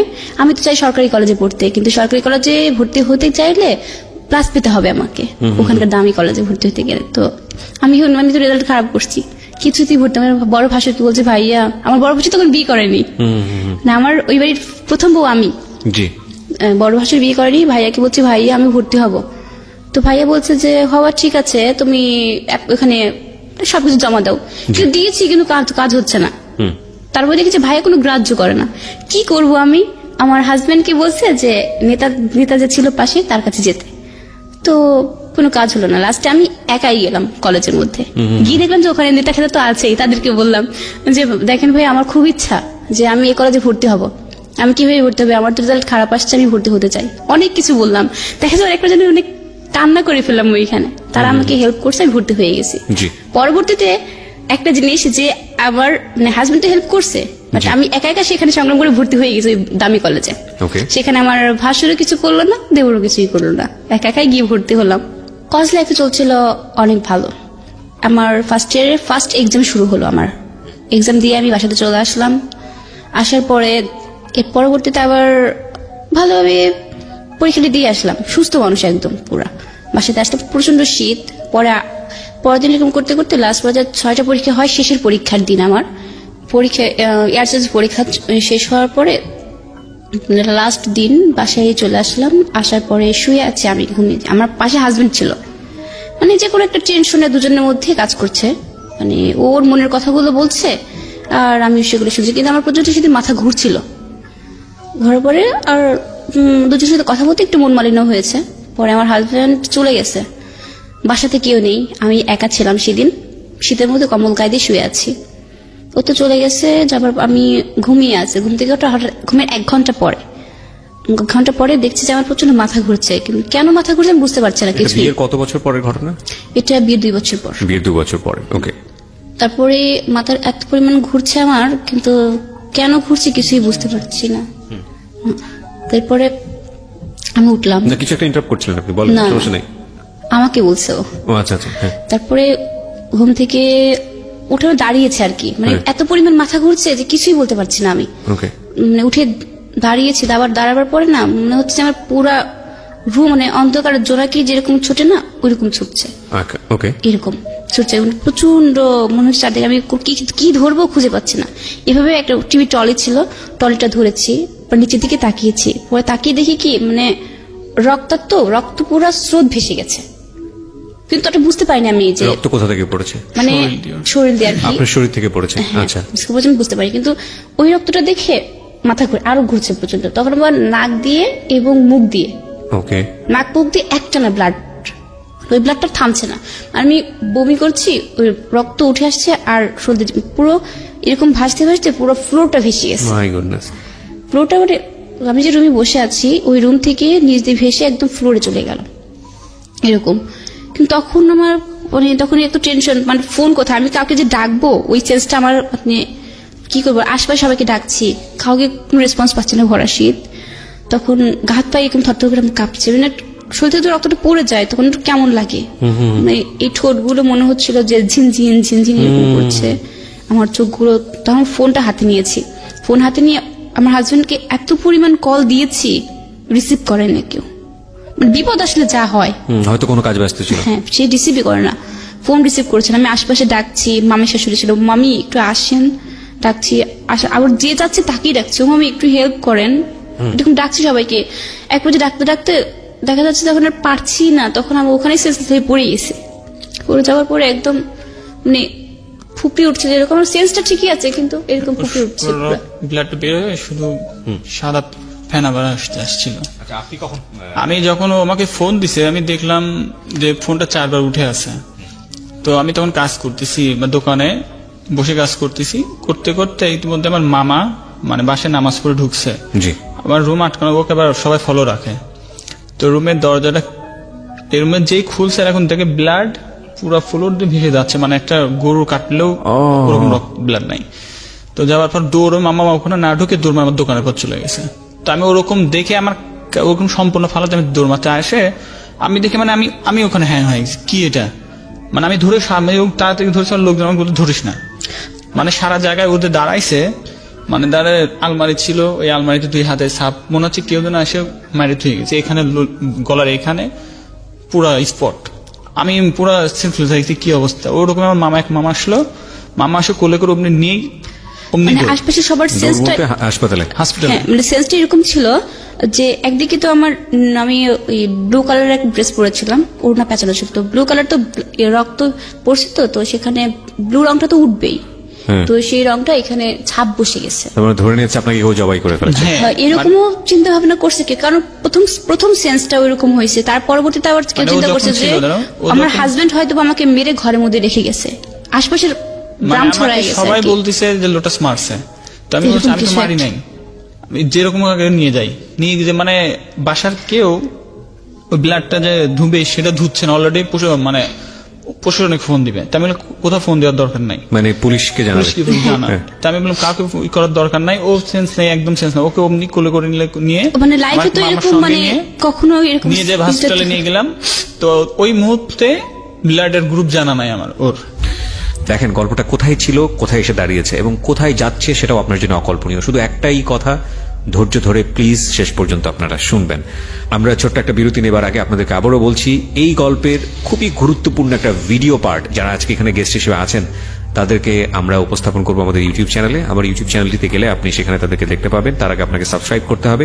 আমার ইউটিউবের ঠিকানা www.youtube.com/RJKebriafm, RJKEBRIAFM। চ্যানেলটিতে গিয়ে সাবস্ক্রাইব করে নোটিফিকেশন মানে ঘন্টা বাটনটা অন করে নেবেন। আমি কিছুক্ষণের মধ্যে হয়তো ভিডিওটা আপলোড করব। ঠিক আছে, তো তারপরে কি হলো লোটাস? হসপিটালে নিয়ে গেলাম। তো একটা মানুষের শরীরে যখন মানে 0 পয়েন্ট আসে তখন তার অবস্থা কি হতে পারে। তো ডাক্তার বলতেছে ব্লাডের গ্রুপ বলেন, তো গ্রুপ তো আমার জানা নাই, পাশে ওর বাসারও কেউ নাই, শুধু আমি আমার মামারা। তো তখনও আমার বাসাতে জানানো হয়নি, মানে ওর সেন্স রয়েছে, ওভাবে সেন্স রয়েছে। আমি বলতে জানা তুমি কি তোমার ব্লাড গ্রুপ জানো?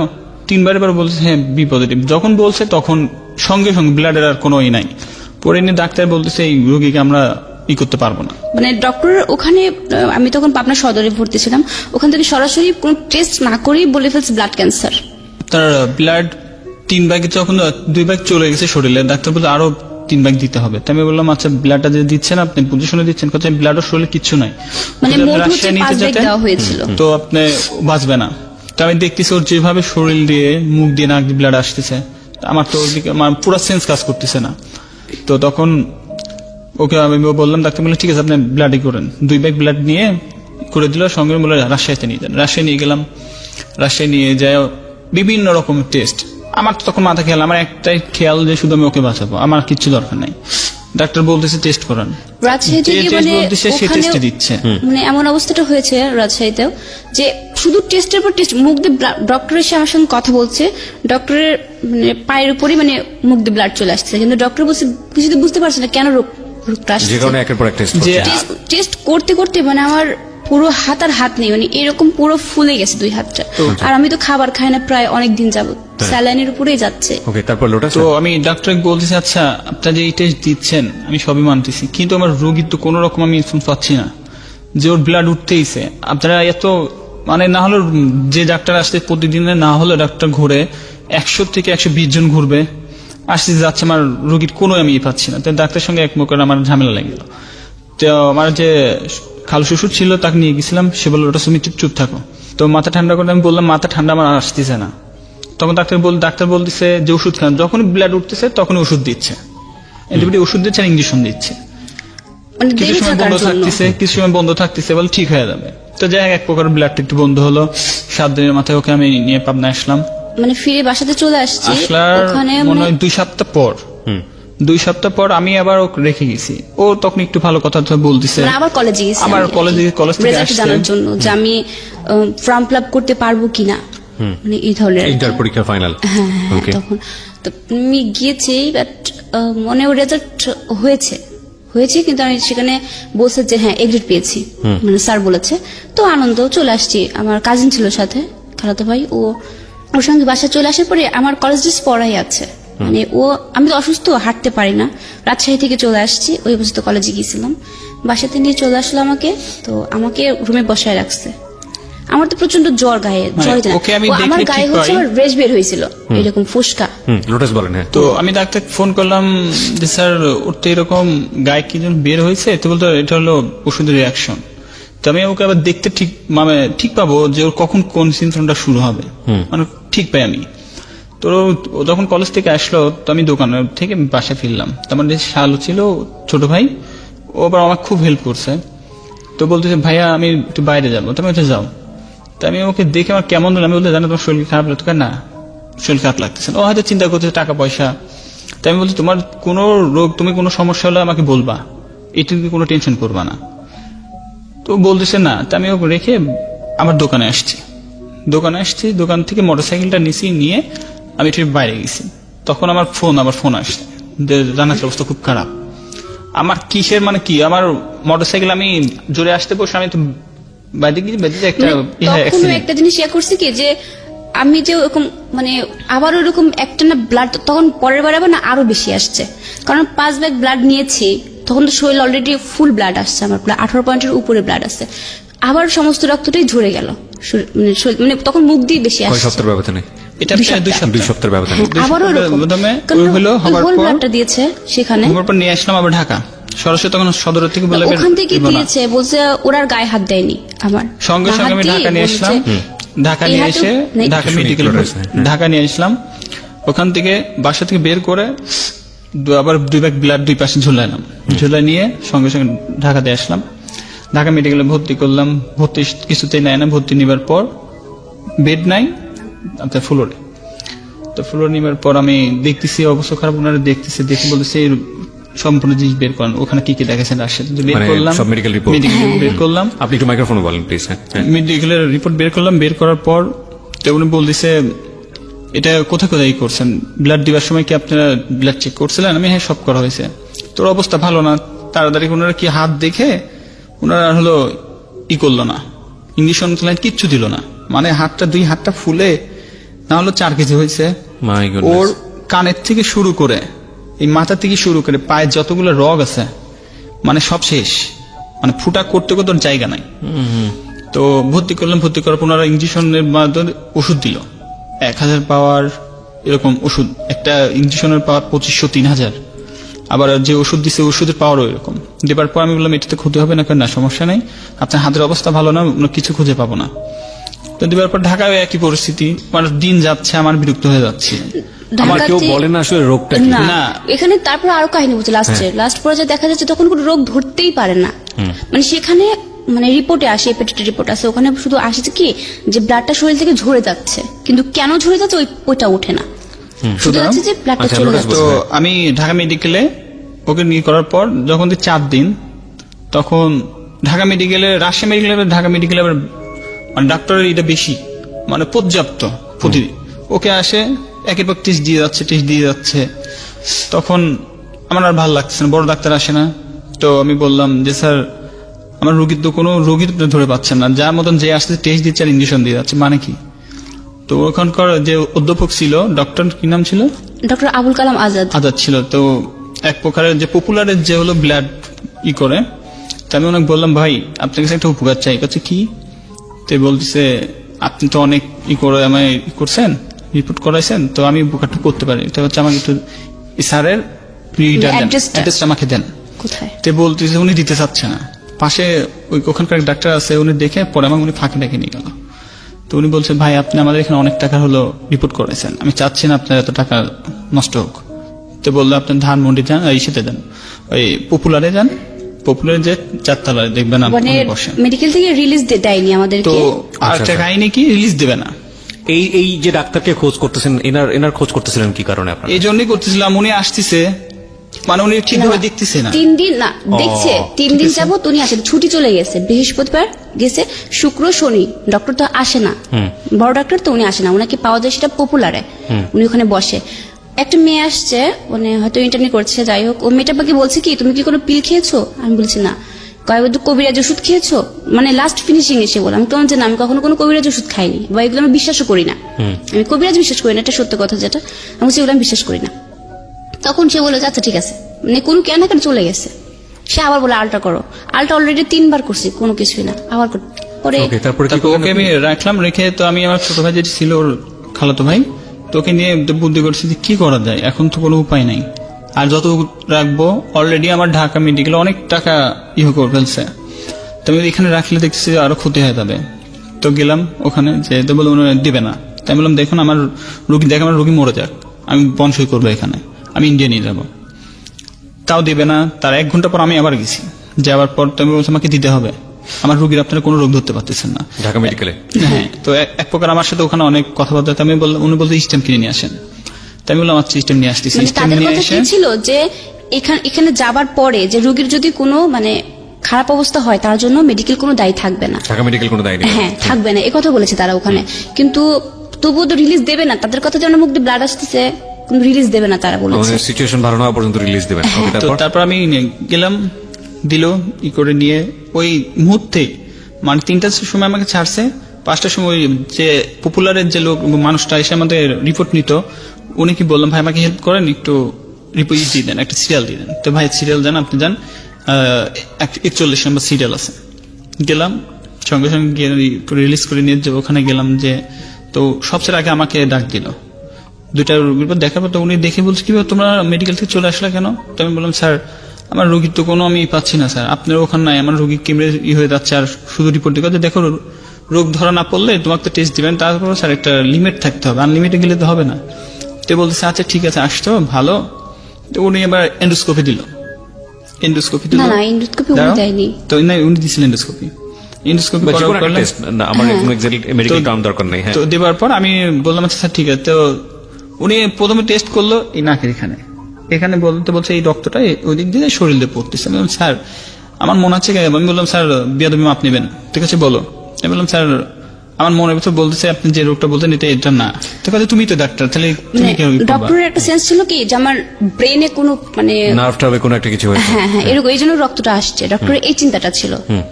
তো যখন আমি বললাম তাই বলতেছে তুমি কি মনে করো? আমি বললাম স্যার আপনি একটু কাইন্ডলি একটু ভালোভাবে দেখলে ভালো হবে। তো নাকের জন্য তো নাক সারা যদি ফিরে যায় তাহলে তো ব্লাড মুখ দিয়ে যায়, শরীর দিয়েও পড়বে না, বা শুধু আর যদি বমি হয় তার সঙ্গে খাবার চলে আসবে, শুধু ব্লাডই আসে। তো বলতেছে আমাকে তখন বলতে তাহলে এক কাজ করো, আমি এগুলো ওষুধগুলো দিলাম তুমি নাও। তো ওষুধ নিয়ে যাবার পর শুধু ওষুধ খাচ্ছে, তার 1 মাস যাবার পর ওর সিমটম শুরু। ও যখনই বলছে আমার নাক থেকে গন্ধ আসতেছে তখন আমি বুঝেছি মনে আর রেহাই নাই, আবার ব্লাড আসতেছে। হ্যাঁ আবার ব্লাড আসে শুরু বমি করছে। ফোন দিলাম, স্যার বলল ওষুধ খাওয়া দাও। ডক্টরের মেডিসিন খাবার পরে 1 মাস যাবত আমি ফুল ভালো ছিলাম। তো মেন কথা একদম পুরোই সুস্থ। মানে কিসের জন্য ভালো ছিল এটা বলি, ওকে যেসব পাওয়ারে ইনজেকশন পুশ করা হতো আর যেসব ওষুধ দিছিল, আর একটা ইনজেকশন দিছিল, ওই ইনজেকশনটা যখন আমাকে বলতো যখন বমি আসবে ইনজেকশনটা ভেঙে পানির মধ্যে গুলে কুলি করে ফালাই দিবা।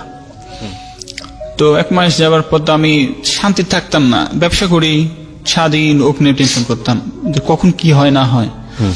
তো একবার যখন ফোন দিলাম, স্যার এরকম তো মুখ দিয়ে ব্লাড আসছে, তো বলছে তুমি ঢাকা নিয়ে আসো। তো ঢাকায় নিয়ে আসো বললাম, স্যার তাহলে কি করবো? তো বলে ওষুধটা খাওয়াও, 1 সপ্তাহ পর নিয়ে আসো। তার মানে 1 সপ্তাহ দূরে থাক, 2 দিনও যায়নি, আবার শরীর দিয়ে ওই রকম ব্লাড ভেসে মুখ দিয়ে আবার একই অবস্থা। সদরে আবার নিয়ে গেলাম, সদরে নিয়ে যে আবার ব্লাড পুশ করে নিয়ে অ্যাম্বুলেন্স ভাড়া করে আবার ঢাকা আসলাম। ঢাকা আসার পর স্যারকে বললাম, স্যার আবার ওষুধ লিখে দিয়ে আবার ই করলো। তো তখন আবার আম্মা ছিল ঢাকাতে, আমার আম্মু ছিল আর কি তখন। তো বলতেছে যে আমি কাউকে দেখাবো না, ঢাকার শহরে কত জায়গা আছে দেখবো, ওনার সঙ্গে হাঁটতেছি। মিডনভার থেকে শুরু করে এমন কোন বড় জায়গায় আমি যাইনি। মিডনভায় গেলাম, এমন ডাক্তার যে মনে হয় তাকে যদি মারতে পারতাম। ওনার ভিজিট 1200 টাকা। মানে উনি যে ডাক্তার, মানে একটা রোগীকে একটা কথা বললে কিন্তু একটা রোগী কিন্তু এমনিতে ভালো হয়ে যায়। তো আমার শাশুড়িও আছে আমার সঙ্গে, আরো কয়েকটা পেশেন্ট আছে। তো 2টা পেশেন্ট বের হয়ে গেল, একটা পেশেন্ট আমার সঙ্গে রয়েছে। তো বলতেছে আপনার কাগজপাতি বের করেন। আমি বের করলাম, উনি বললো যে এগুলো টেস্ট করে নিয়ে আসেন। টেস্ট করে আমাকে জিজ্ঞেস করতেছে যে আপনার মেয়ের অন্য কোনো সমস্যা না, মানে একটা ফালতু একটা কথা বললো। তা আমি শুধু বললাম আপনার ডাক্তার না তো, আপনার ওষুধ লেখার দরকার নাই, এই পন্থী এখন ভিজিট আমি বেরিয়ে যাচ্ছি। মানে ওখানেও মানে ডাক্তারের সঙ্গে সিনক্রেট হয়েছে আর বের কি। করে নিয়ে চলে আসলাম। তো পাশে যে পেশেন্ট ছিল আসলে তো আপনার ডাক্তার না, কারোর সামনে, কারো মার সামনে, কোনো হাজবেন্ডের সামনে কোনো বাপের নাম উল্টা কথা কি বলে। তো বাড়া আসলাম, তো আমার শাশুড়ি বলছে আজকে আমার মেয়ের অসুখ ধরানো পর্যন্ত আমি এখান থেকে ধরবো না। বাসাতে চলে আসছে। ওকে যদি আমি মনে করেন সেদিনকে যদি আমি ওকে না দেখাতাম, আজকে হয়তো আমার সাথে থাকতো না। সেক্ষেত্রে আমার হাজবেন্ড আমার আম্মুর বিরুদ্ধে গিয়েছিল। সেক্ষেত্রে মানে আমার আম্মু বলেছিল যে আমার মেয়ের রোগ একটা আছে বিদায় আমার মেয়ের ব্লাডটা পড়ে। আম্মুর কথা ছিল এটা। আর ও বলছে আমি এখানে দেখাবো না, মানে ওর চিন্তা ছিল কি একেবারে টেস্ট করছে আর আমার অবস্থা কোন খারাপ হয়ে গেছে, মানে ও ওর চাচ্ছে না কিছু এমন অবস্থা। তো আমি দেখতেছি আসলে কতটা খারাপ, দেখে আজ কি হয়। পয়েন্ট নামে আসছে আপনার 4 পয়েন্ট, আর 2 পয়েন্টে চলে আসলো মারা যেত সেদিন।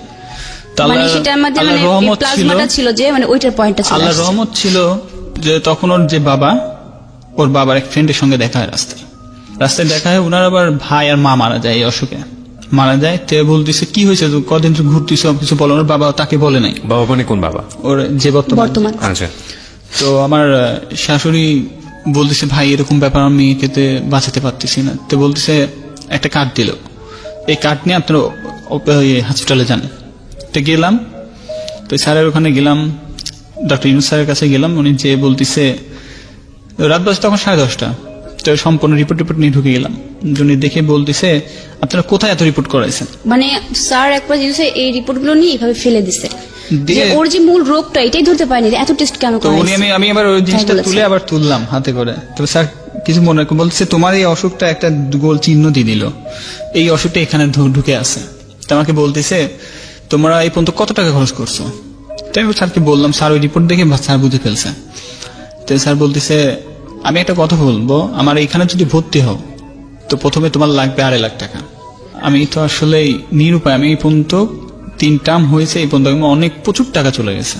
তো স্যার বলতেছে আচ্ছা ঠিক আছে, তো এক প্রকারের কথা বলে আমি ব্যাক আসছি। তো আমাকে স্যার শুধু একটা কথা বললো, তুমি এখান থেকে বাড়াবা, এই রোগীর যদি কোনো রকম সমস্যা হয় পরবর্তী এখানে আসবে, তোমাকে ভর্তিও নিব না এবং ঢাকা পিজিতেও তোমার ভর্তি হবে না। কারণ স্যার হচ্ছে ঢাকা পিজির মানে তখন এই কথাটা শুনে আমার মাথার ভিতরে একটু ঘুরন দিল, নিশ্চয়ের ভিতরে কিছু একটা আছে। তো বাইরে যাই আমি শাশুড়িকে বললাম মা দরকার নাই, যা আছে আছে, চলেন ভিতরে ঢুকলাম। তো আমাকে 3টা টেস্ট দিল।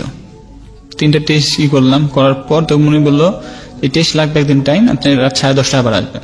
গেলাম, যেদিন রিপোর্টটা দিয়েছে, বাট যেদিন রিপোর্টটা দেবে সেদিন মানে আমার আম্মু তো মানে কান্নাকাটি করছে রিপোর্ট, মানে ভয় আম্মু, মানে ওর আম্মা কখনো দেখেন এরকম ব্লাড হয়। তো সেদিন আমি আল্লাহকে দোয়া করবো আমার সামনে যেন কখনো এটা না হয়। তো রিপোর্টটা যদি নিতে যাব ঠিক রাতের বেলা, মানে বিকাল বেলার দিকে মানে নিয়ে এসে আমি কেবল বসাইছি, অটোমেটিক মাথাটাতে ঘুরে পড়ে গেছে, পড়ে দিয়ে ব্লাড উঠে গেছে। আর আম্মা ওটা দেখে কান্না শুরু করেছে, মানে অনেক নার্ভাস। তাহলে মা আপনি চুপ করেন, কিচ্ছু হবে না আপনার মেয়ে, আমি আছি। সঙ্গে সঙ্গে ব্যাগের থেকে ইঞ্জেকশনটা বের করলাম, বের করে গুলায় কুলি করে মাথায় পানি দিয়ে বসালাম। তো মা বললাম মা আপনি কোনো করেন না, ঠিক আছে চলে যায়। গেলাম ওনাকে যে তো মনে মনে যেটা বলছি, তো সেটাই সেদিন ডাক্তার বলতেছে আপনারা একটা দিন যদি ওয়েট করতেন ডক্টর বলছে ইয়া যে হতো না। মানে প্রথমে আমাকে ডেকেছিল ভিতরে, মানে রিপোর্ট দেওয়ার আগে কিছু বলেনি।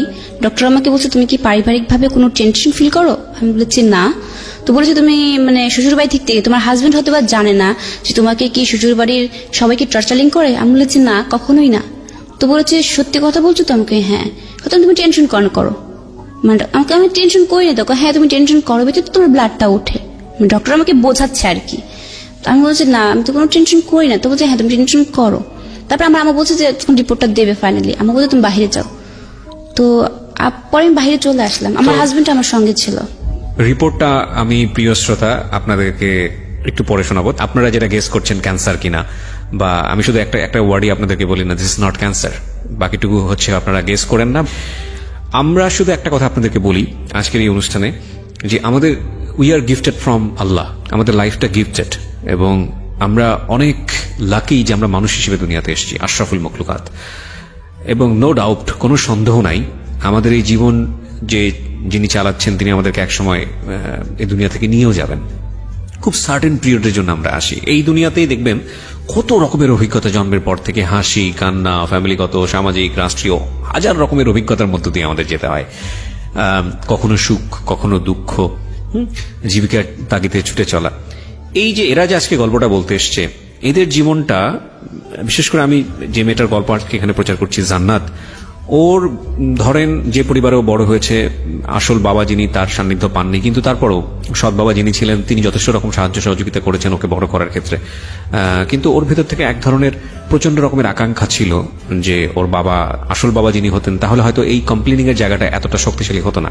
তো যাই হোক, সেটা বড় কথা নয়। বড় কথা হচ্ছে যে ওর সুন্দর একটা সংসার হলো, এবং সংসারে দেখেন ওর জীবনে ও যেটা বলছিল যে আমি যে বয়সে আসলে মানুষের প্রেম করার কথা, ভালোবাসার কথা, সেই বয়সে আমার বিয়ে হয়ে গেছে, আমি বুঝিনি আসলে কি। এবং ওর জীবনে ওর হাজবেন্ডই হচ্ছে হলো ওর লাভিং কেয়ার বা যেটাই বলি না কেন, সেই মানুষটাকে নিয়ে সংসার শুরু হলো। এবং হঠাৎ করেই দানবের মতো কোনো একটা ঘটনা ওর জীবনে, কোনো একটা অসুস্থতা, এবং যেটা নিয়ে ওদের জীবন যুদ্ধ শুরু হয়েছে। আমরা সেই গল্পের এই জায়গাটাতে আমরা আছি, এবং আমি আপনাদেরকে বারবারই বলছি আজকে যে কোনো বাকি আপনি অনুমান করেন না যে পরের বাকি গিয়ে গল্পটা কোথায় দাঁড়াবে। কজ এরপরে আমি যখন আরেকটা বিরতিতে যাব, তখন আপনি চিন্তা করতে পারবেন না যে ফিলিংস এর মধ্যে আপনি আছেন সেই ফিলিংস থেকে ওই ফিলিংসটা কত ভয়াবহ বা অন্য রকমের একটা ফিল। ছোট একটা বিরতি নেবার আগে আমি আবারও বলছি, আজকে খুব গুরুত্বপূর্ণ একটা ভিডিও আমি আপলোড করবো আমার এই চ্যানেলটিতে, which is very very important এবং এক্সপেরিমেন্টাল, দুটোই বলতে পারি। আমি দেখতে চাই যে বাংলাদেশের মানুষ কতটা কেয়ারফুল যারা রেডিও অনুষ্ঠান শোনেন এই জায়গাটিতে। ভিডিওটা আপনাদের দেখতে হলে এই চ্যানেলটিতে আসতে হবে, www.youtube.com/RJ Kibriya FM। আমি আবারও বলছি RJ KEBRIA FM। চ্যানেলটি আছে কিবরিয়া RJ নামে। আপনি এখনই গিয়ে আগে সাবস্ক্রাইব করুন, সাবস্ক্রাইব করে নোটিফিকেশনটা অন রাখুন। আর ভিডিওটার কথা আমি বারবার বলছি, ভিডিওটা খুব গুরুত্বপূর্ণ। কেন বলছি একটু পরে এসে বলবো, এবং যখনই ওখানে পোস্ট করা হবে তখনই আপনারা বুঝতে পারবেন যে আমি কেন বলেছি। ঠিক আছে, তো রিপোর্টের প্রসঙ্গে আমরা ছিলাম। রিপোর্টটার জন্য গেলাম, ভিতরে আমাকে ডাক দিল, আমার শাশুড়ি তখন ভিতরে ছিল, তো আমাকে ডাক দিল, কিন্তু বাইরে রেখে ভিতরে ঢুকলাম। তো ডক্টর বলতেছে যে একটা কথা বলবো। আমি বলছি কি বলেন। প্রথমত বলতেছে যে তুমি কোনোদিন বাবা হতে পারবে না, সন্তানের মুখ কোনোদিন দেখতে পারবে না। তো আমি কথাটা শুনে বলতেছি স্যার মানে বুঝলাম না। তাই বলতেছে ওর যে অসুখটা হয়েছে, ও কখনো মানে রাগ করে কথা বলবে না বা কোনো কষ্ট দিবে না। মানে তখন আমার মনের ভিতরে আলাদা একটা মানে ইয়ে চলে আসতেছে যে আমি কি শুনতেছি। আমার শাশুড়ি কাঁদতেছে, অনেক কান্না কাঁদতেছে। তো আমি ভিতরে ঢুকে আমার চোখ ধরে পানি চলে আসছে কথা শুনে। তো আমি বলতেছি স্যার তার মানে তোর কোনো বড় কোনো সমস্যা, ঠিক আছে, তুমি ধৈর্য হারাবে না, আল্লাহ হয়তো ভালো করবে। তো বলতেছে স্যার কি সমস্যা বলেন আমাকে। তো বলছে ওর যে অসুখটা হয়েছে এই অসুখটা কোনোদিনও ভালো হবে না, ও যতদিন বেঁচে থাকবে ততদিন এই ব্লাড দিয়ে বেঁচে থাকতে হবে। আর যদি কখনো কষ্ট তো দিবাই না, কখনো চিন্তা করতে দিবে না, যদি চিন্তা করে কখনো যে কোনো মুহূর্তে আর যে কোনো সিচুয়েশনও খারাপ হয়ে যেতে পারে। তো যার যদি আর একটা কথা, তুমি হাজবেন্ড তোমার শাশুড়ির সঙ্গে সবসময় নাও থাকতে পারে, তো তুমি যখন দেখবে বমি করতেছে, ব্লাড উঠতেছে, এই ব্লাডটা যেন ঠেকে না যায়, বুকে আটকে না যায়। এটা আটকে গেলে কিন্তু ও বাঁচবে না।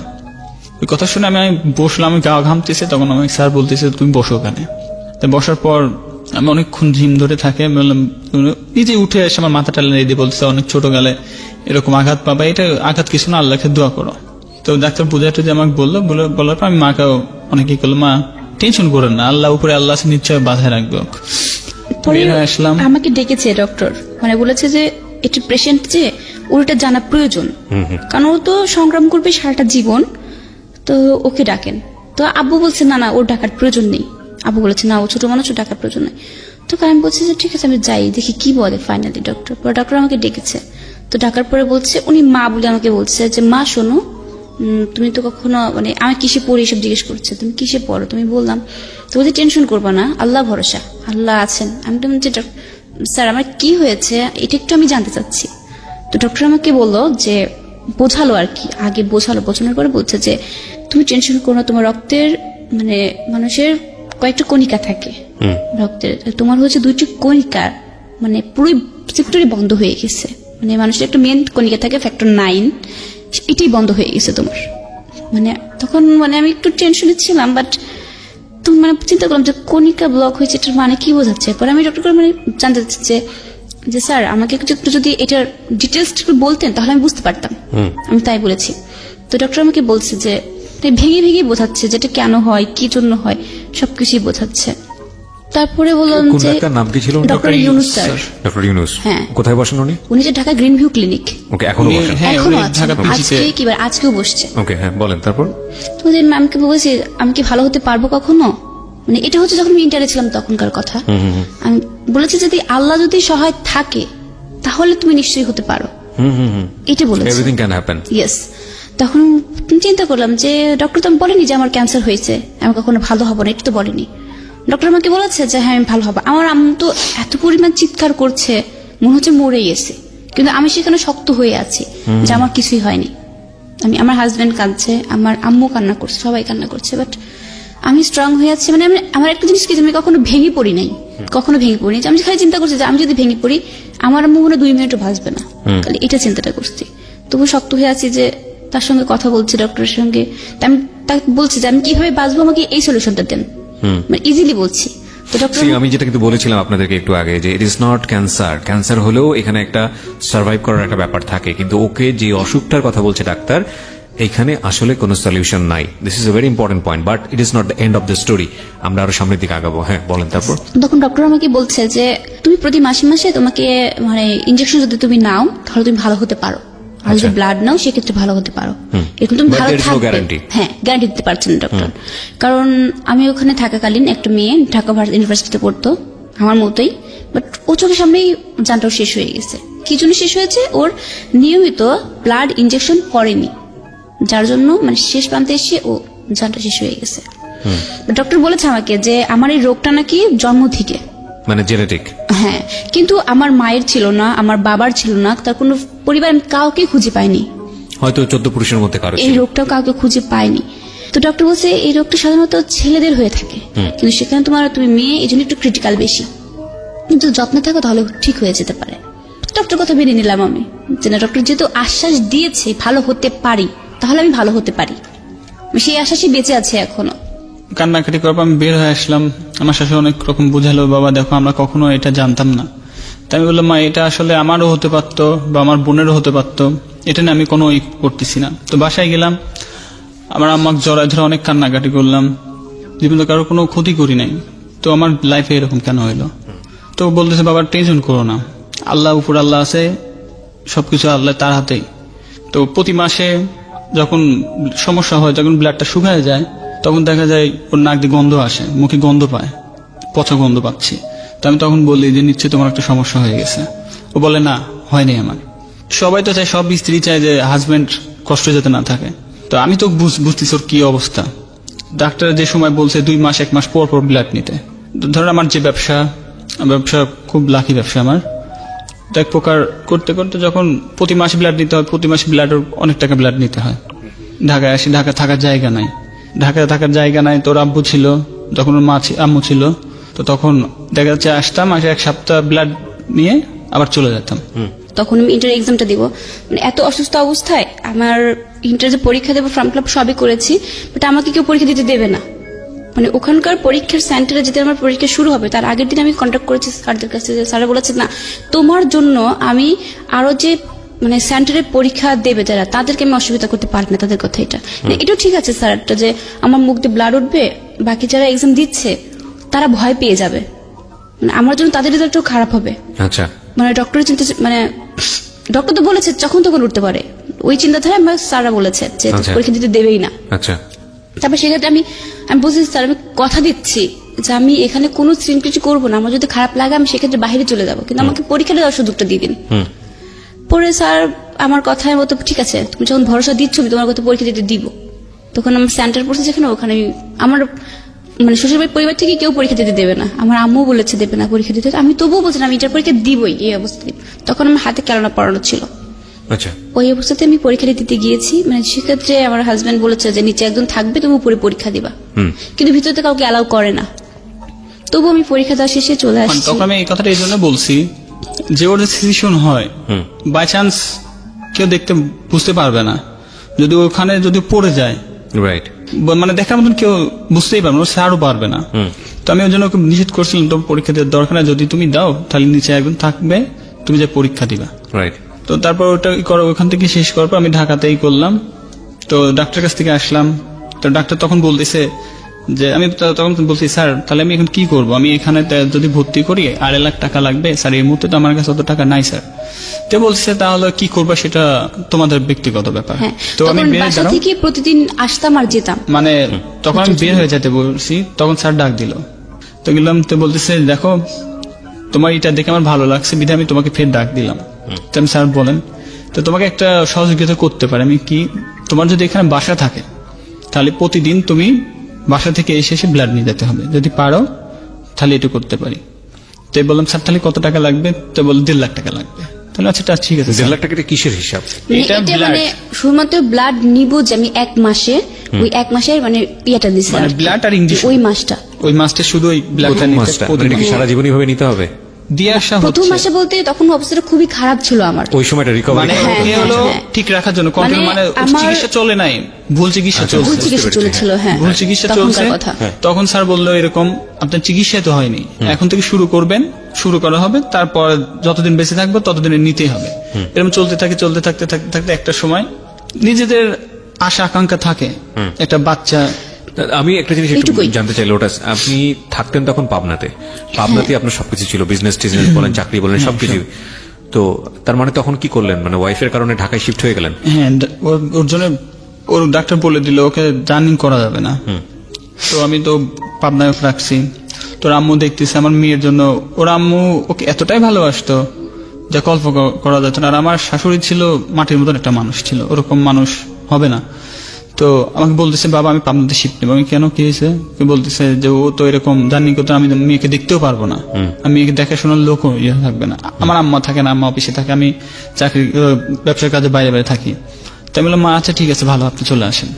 তো শিফট নিল পাবনাতে, নেবার পর ঠিক 2 মাসের মাথায় আমার শাশুড়ি একটু অসুস্থ হওয়ার পর তো বলতেছিল লোটাস আমাকে খুব অসুস্থ বলতে ভালোবাসতো, ওইরকম না। মানে রাস্তায় বের হতে ডায়াবেটিক্স হয়েছিল। বাইরে মানে হাঁটতে বের হয়েছে। তো আমাকে আমি এবার খাসি গোশ পছন্দ করি, তো আমার শাশুড়ি আমাকে ফোন দিয়ে বলতেছে যে লোটাস খাসির গোশ কি ওখানে আছে, মোড়ের পর আসছে? আমি না মা নাই এখানে।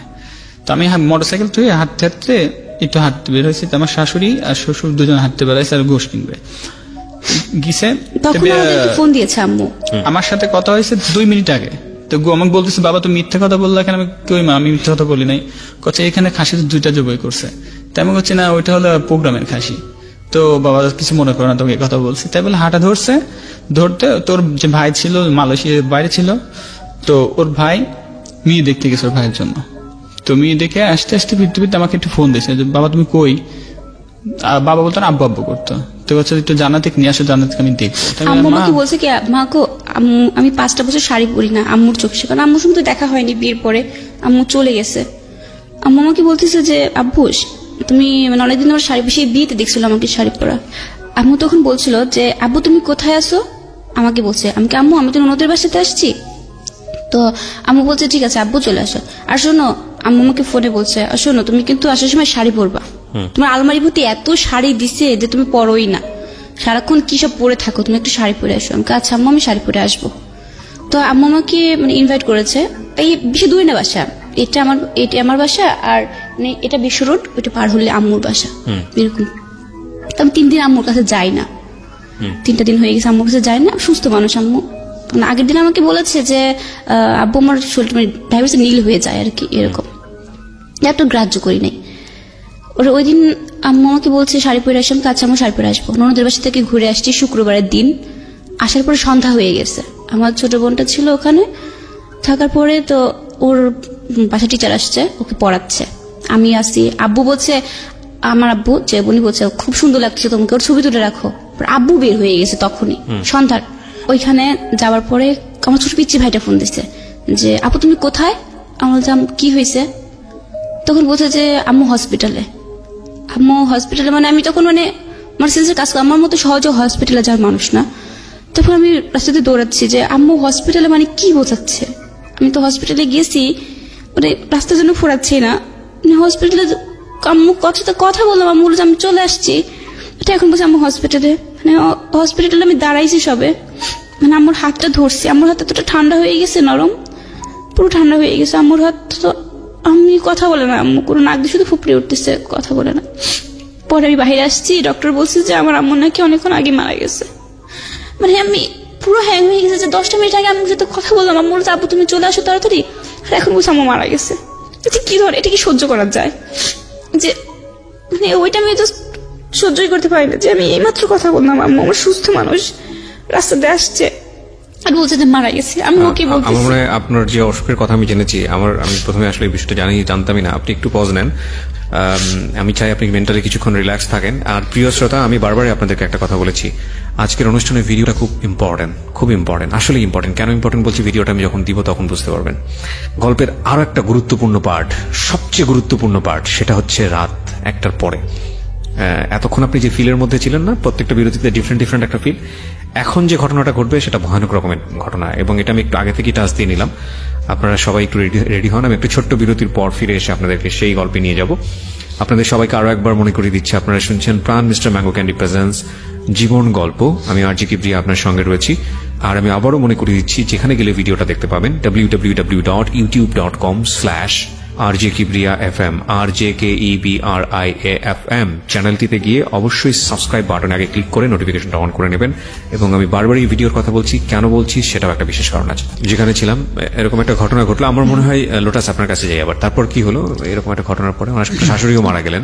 শাশুড়ি মারা যাওয়ার পর তখন তো মানে ওর এন্ড থেকে ওর না থাকলো বাবা, না থাকলো মা, এবং শরীরের মধ্যে এত ভয়ানক রকম একটা। তার উপরে হচ্ছে আমার বাবা, যে বর্তমান বাবা, তো উনি হচ্ছে সব কর্ম ছেড়ে দিয়েছে। ছোট ভাই বোন গুলো নিয়ে আমার কাছে রেখেছে। হ্যাঁ, ওখানেই থাকতো, আপনার কাছেই থাকতো ভাই বোন গুলো। হ্যাঁ, আমার কাছে রেখেছে। শাশুড়ি মারা যাবার তো আমার ফোন দিয়ে বলছিল যে বাবা তুমি আমার ছেলে মেয়েগুলো আছে তুমি দেখে রেখো, ওদের ভাই বোন মানে আমার বোন, আমি কখনো তাদের অন্য চোখে দেখতাম না। বা আমার পরিবার জানতাম যে আমাদের বাচ্চা কখনোই হবে না, চিন্তা করছিলাম যে এটাই আমার বাচ্চা। আমার ছোট্ট ভাই আছে 10 বছরের ভাই, চিন্তা করছি তো ওকে মানুষ করি আমি, ওইটাই আমার বাচ্চা, এটা চিন্তা করছি। আমার তো ও তো কিছু 10 বছর, তো ওকে যদি মানুষ করি আমি মায়েরটা ভুলে যাবো এদেরকে মানুষ করতে। তখন আপনি পাবনাতে, রাইট? হ্যাঁ, তারপর তো ওকে বললাম, ও আমাকে বলতো যে তুমি টেনশন করো, আল্লাহ একদিন না একদিন বাচ্চা দেবে। আচ্ছা, আল্লাহ ভরসা, তাতে কোনো সমস্যা নেই। তারপর একটা ছেলের মনের ভিতরে, একটা মেয়ের মনের ভিতরে জাগে, বাচ্চার একটা আশঙ্কা জাগে। তো করার পর আমি জানতে বলছি, জানা এর বাবু দেখি আমার ভাইয়ের একটা ছেলে আছে, তা আমি দেখে বলতাম, তো বলছে আল্লাহ একদিন দেবেই। তারপরেও মানে ওইবার আমার অবস্থাটা এমন হয়েছিল যে আমি আম্মু মারা যাওয়ার পর 2 মাস আমি ব্লাড নিছিলাম না, আমার অবস্থাটা খুবই খারাপ হয়েছিল। পরে ও তখন ব্যবসার কাজে ওখানে ছিল, আসতে পারছিল না। আমার বাবা ছিল আমার সাথে, আমার যে ছোট বোনটা আসছে ও ছিল, আর আমি ছিলাম ঢাকাতে ওই স্যারের ওখানে ক্লিনিকে আসছি। মানে ওই ব্লাডটা না নেওয়ার কারণে আমার অবস্থাটা এতটা খারাপ হয়েছিল যে যখন আমাদের যে মেরুদণ্ডতে এখানে হচ্ছে ইঞ্জেকশনটা দেয় এরকম বড়, ওই ফ্যাক্টর 9 যেটাকে বলে, ওইটা দেয়। দেওয়ার পরে আমার অবস্থাটা এতটা খারাপ হয়ে গেছে যে ওই দিন আমি আর কোনো রেসপন্স মানে ছিল না আমার। মানে ডাক্তার বলছিল, আমি যেটুকু শুনলাম, আমি তখন ছিলাম না, আমার শ্বশুর আমাকে জানায় নাই, তো মানে এক প্রকার ছিলই না। লাস্টে কি একটা ইনজেকশন বলে মারলে লাস্টে মানে সার্ভাইভ করবে ওর শেষ। হ্যাঁ, তো ডাক্তার বারবার বলছে কি করবো, ওর হাজবেন্ড কোথায়? তো আমার শ্বশুর আমাকে, আমি একবার ফোন দিচ্ছি, ওনার কণ্ঠ শুনে আমি কেমন যেন মনে হচ্ছে, আমার মনে হচ্ছে জাগতেছি। সেদিন যে কাজই করতেছি একটা ভালো কাজে গেছি, সে কাজটা ছুটে গেছে। কোনো মানে ওই ব্লাড নিচ্ছি, ইঞ্জেকশন দিচ্ছে, ওই সময়টা মানে এরকম অবস্থাটা হয়ে গেছে। তো মানে মানে একটা এত বড় একটা কাজে গেছি, সে কাজটা ছুটে গেছে, আমার মনের ভিতরে কেমন লাগতো, আমার ভিতর থেকে মনে হচ্ছে, অনুভব করছে আমার কোনো মনে হয় কাছের জিনিস হেঁটে যাচ্ছে। তো আমি তখন ফোন দিয়ে কাছে না বাবু তোমার কিছু হয়নি। পরে আবার ফোন দিলাম, কচ্ছে তুমি এত বারবার ফোন দিচ্ছ কেন? আমি ফোন দিচ্ছি, আমার কেমন লাগছে, খটকা ডাকতেছে।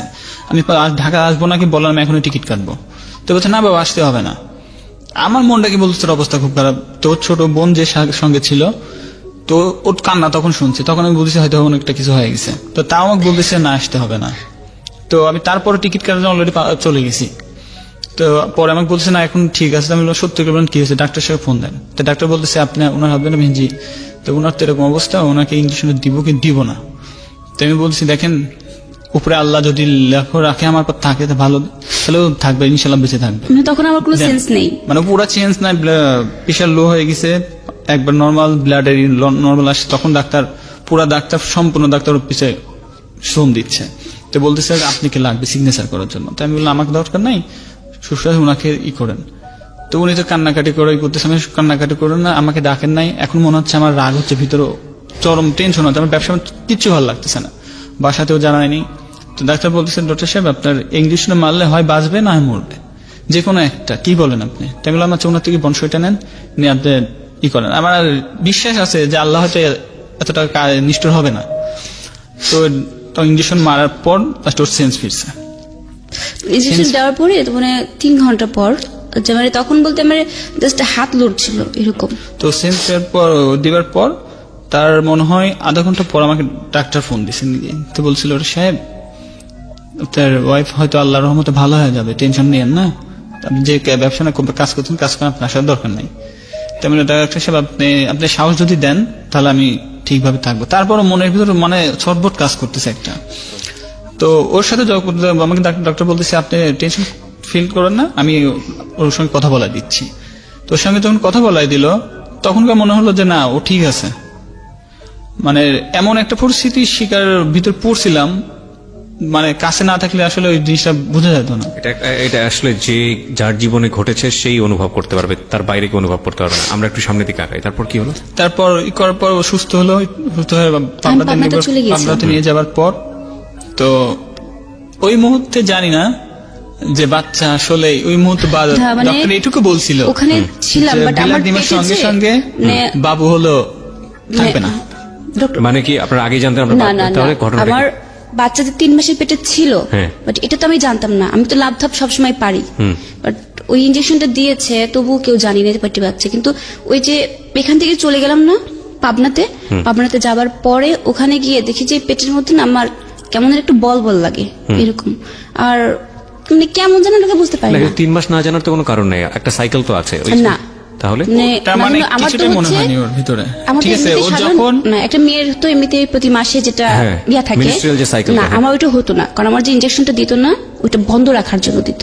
আমার 5 মাস দেখা যাচ্ছে যে 8 মাস এটা যাতে মেনস্ট্রুয়েশনটা না হয় এটা বন্ধ করে দিত ডক্টর। আচ্ছা আচ্ছা, যাতে ব্লাডের ক্ষতিটা না, ব্লাডটা যাতে না, কারণ আমার তো ব্লাড থাকে না, কারণে আপনি বুঝতে পারেন না বিষয়টা আসলে কি হচ্ছে। তো তারপর জানলেন কিভাবে? তো ওর মাথা বলতেছে আমার মাথাটা ঘুরতেছে, পড়ে যাবো। তো অটোমেটিক পড়ে গেছে। তো আমি সঙ্গে সঙ্গে মাথায় একটু পানি দিয়ে মানে আমার গায়ে হিমোগ্লোবিনটা সব দিক থেকে কমে গেছে একদম। তো ডক্টর মানে আমার আত্মীয় আমি তাও বলি নাই কাউকে যে আমি কনসেপ্ট করছি, তো আমি শিওর ছিলাম না। তো আমি ওরা বিশ্বাস করে না। আমার শাশুড়ি আমার তো বলতো যে ভাওতামা করে, আশেপাশের লোকজন বলতো কি সব অভিনয়, এগুলো কিছুই না, এরকম কথা। পরে আমি বাসাতে বেবি স্টিক নিয়ে টেস্ট করেছি, দেখেছি যে না আমি কনসেপ্ট করেছি পজিটিভ। ইয়েস, তখন আমার 3 মাস। এটা কি ইনজেকশনটা দেওয়ার আগে না পরে? না, ইনজেকশন পরে। মানে বাচ্চা থাকা অবস্থায় ইনজেকশনটা দিয়েছে। আচ্ছা, কিন্তু তখন তো পরেও নি কিছু, বাচ্চাটা পেটে ছিল। তখন কি জানতেন আপনারা? না, তখন জানতাম না, কেউই জানতাম না, ডাক্তার নিজেও জানে না, ডাক্তার তো শিওর জানে যে মানে ব্লাড যখনই দিবা হবে সঙ্গে সঙ্গে বাচ্চা নষ্ট হয়ে যাবে। সেটা তো অন্য হিসাব, কিন্তু ডাক্তার তো জানার উচিত যে ডাক্তার বাচ্চা আছে পেটে। কল্পনাই করতে পারেনি উনি। মানে যখন আমি ঢাকা আবার পরবর্তী যখন পাঠাইছি যে তুমি ঢাকা এখনই যাও, ইমিডিয়েটলি যাও, তো আমার মানে যখনই শুনছি যে এই অবস্থা, আমার তখন মানে শুনলেন কার কাছ থেকে বাচ্চার ব্যাপারে? ওই তখন বলতেছে যে স্টিক দেখে বলছেন পজিটিভ, পজিটিভ। তারপরে কনফার্ম করার জন্য গাইনি ডক্টরের পরামর্শ নিয়ে দেখার পরামর্শ করা ছাড়া কনফার্ম করা যায় না। তো আমি শোনার পর মানে আমার ভিতরে এতটা আনন্দ লাগতেছে, এত নীল লাগতেছে, বাসাকে তাও কাউকে বলি নাই। কিন্তু কি আল্লাহ কি এই করে। কথাটা শোনার পরে আমার আত্মীয় স্বজন যেটা আমি আত্মীয়স্বজনের জায়গাটা যেতেই চাচ্ছি না, তো- আমি আপনাদের ফাইটটাই রাখতে চাই। তো- একটা যেটা হচ্ছে যে এটা কি আসলো মানে পজিটিভ আসলো, মানে ইঞ্জেকশনটা দেওয়ার পরেও সেটা ঠিক হ্যাঁ, হ্যাঁ, সেটা- ঠিকই ছিল। মানে আমি নিজেই মানে আশ্চর্য যে আল্লাহ কি করলো, আল্লাহ কি খেলা এটা। তো ওকে পাঠালাম তাড়াতাড়ি ডাক্তারের কাছে, তুমি যাও ওখানে যাও, টাকা দিয়ে যাও। তো ওখান থেকে ফোন দিলে বললো এখন টাকা লাগবে 1 লাখ। আমি ওখান থেকে টাকা পাঠালাম, পরে ও এসে সম্পূর্ণ বিষয়টাও জানে। তুমি বলো। হ্যাঁ, কি হলো তারপরে? তারপর হচ্ছে ওখান থেকে আমার ডক্টর বলেছিল যে আমি যখন হচ্ছে 6 মাস মানে বাচ্চা পেটে হ্যাঁ। থাকা অবস্থায় যে 6 মাস যখন হবে তখন হচ্ছে পেটে থাকা অবস্থায় যদি ইনজেকশনটা নেই তাহলে ডক্টর বলেছিল যে যাতে বাচ্চার এই রোগটা না হয়, মানে এটা যদি নিলে পারে হয়তো বা না হতে পারে, মানে এই এই জন্য রোগটা যাতে বাচ্চার ভিতরে না আসে না আসে সেজন্য সেজন্য আপনাকে এই ফ্যাক্টর ইনজেকশনটা 9টা নিতে বলেছিল, হ্যাঁ। এটা 5টা। First injection. হ্যাঁ, তখন হচ্ছে আমি নিয়েছি, যেন আশাছিলাম হয়তো বা হবে না। তো ডক্টর বলেছে একটা কথা যে মেয়ে যদি হতো তাহলে সেক্ষেত্রে মেয়ের কোনো সমস্যা হতো না, আচ্ছা, যদি ছেলে হয় তাহলে হলেও সেক্ষেত্রে হতে পারে। ছেলে হলেও হতে পারে, ডক্টর তাই বলেছিল। তবে সেক্ষেত্রে 5টা ইনজেকশন নিলাম। এখানে একটা জিনিস খেয়াল রাখবেন প্রিয় শ্রোতা, প্রথমে ডক্টর বলেছিল যে না বাচ্চা হওয়ার কোনো পসিবিলিটি নাই, বাট এখানে একটা কথা আছে, ডক্টরাল সায়েন্সে ফিক্সড বলে কোনো কিছু নাই, এনিথিং ক্যান হ্যাপেন, এটা আমি বিলিভ Yes. করি, কজ সৃষ্টিকর্তা সবকিছু পারেন। হ্যাঁ বলেন তারপর। তখন হচ্ছে আমি ইনজেকশনটা নিলাম, কিন্তু ইনজেকশনটা দিতে হচ্ছে পিছন মেরুদণ্ডের মধ্যে। বন্যেরুতে? হ্যাঁ, ইয়েস। তখন ওখানে নিত, কিন্তু মানে একদিকে পেটে বাচ্চাটা একদিকে ওটা নিতে কতটা কষ্ট হয়, মানে এটা শুধু যে নেই সেই বলছে। Right. যাই হোক, মানে কতটা যে কষ্ট, মানে একদিকে মনে হচ্ছিল যে আমার জানটা মনে হয় এখন বের হয়ে যাবে, আর একদিকে মনে হচ্ছিল আল্লাহ মানে বাচ্চাটা যদি কিছু হয়ে যায় তখন মানে হয়তো বা আমি বাঁচবো কিনা জানি না, কিন্তু ও বেঁচে থাকে এরকম মনে হতো। কিন্তু আর একদিকে মনে হতো যে যদি রোগ হয় বাচ্চা তখন কি করব আমি, এরকম চিন্তাধারা যাই হোক, সবকিছু ছিল। ইনজেকশনটা নিলে না? হ্যাঁ, ইনজেকশনটা নিলাম। নেওয়ার পরে কিছুদিন ওখানে হসপিটালে ছিলাম আর কি, একটু অসুস্থ ছিলাম তো তাই প্রতিদিন ট্রিটমেন্ট করতাম। তারপরে বাসাতে চলে গেলাম, পাবনাতে চলে গেছি। তো করতে করতে 7 মাস 8 মাস সেভাবে আস্তে আস্তে বেড়ে ওঠে আর কি। তখন কিন্তু 8 মাস যখন হলো না, তখন পেটে বাচ্চা থাকা অবস্থা আমার মুখ দিয়ে ব্লাড চলে আসছে। আচ্ছা, মুখ দিয়ে আবার আগের মতো, মানে অতটা না। এটা কি শুধু ফ্যাক্টর 9ই বলতো নাকি রোগের নামটা পাওয়া গেল ততদিনে? হ্যাঁ, তাদের রোগের নামটা পাওয়া গেছে, Christmas disease. Christmas disease? Disease, হ্যাঁ, এটা রোগের নাম। ডক্টর বলেছে ক্রিসমাস ডিজিজ। এটা রেশিওটা কেমন, মানে কতজন লোকের মধ্যে এটা হয়, কিরকম? এটা সাধারণত মেয়েদের ক্ষেত্রে খুবই কম। আচ্ছা। বাংলাদেশে সম্ভবত 4 থেকে 5 জন ডক্টর বলেছে এরকম পাওয়া গেছে মেয়েদেরকে, ছেলেদের পাওয়া যায় বাট। ক্রিসমাস ডিজিজ কেন নাম এটা, ক্রিসমাস কেন নাম সেটা জিজ্ঞেস করেননি আপনারা? না, নিজেরা জিজ্ঞেস সার্চ করেন করেন? মানে সার্চ করে বলতে আমি ডক্টর বললাম স্যার এটা কি না, আমি তো বলছি মানে এই অসুখটার ডক্টর নামই এটা। বলেছে যে মানে এই রোগটার মানে শুধুমাত্র বইতে পাওয়া গেছে, মানে কিন্তু এটার কোনো সলিউশন দিতে পারেনি। আচ্ছা ঠিক আছে, ওনারা যেটা শুনেছেন সেটাই বলেছেন। Yes. আমি নিজেও স্টাডি করিনি বিষয়টার উপরে। যাই হোক, হ্যাঁ বলেন তারপর।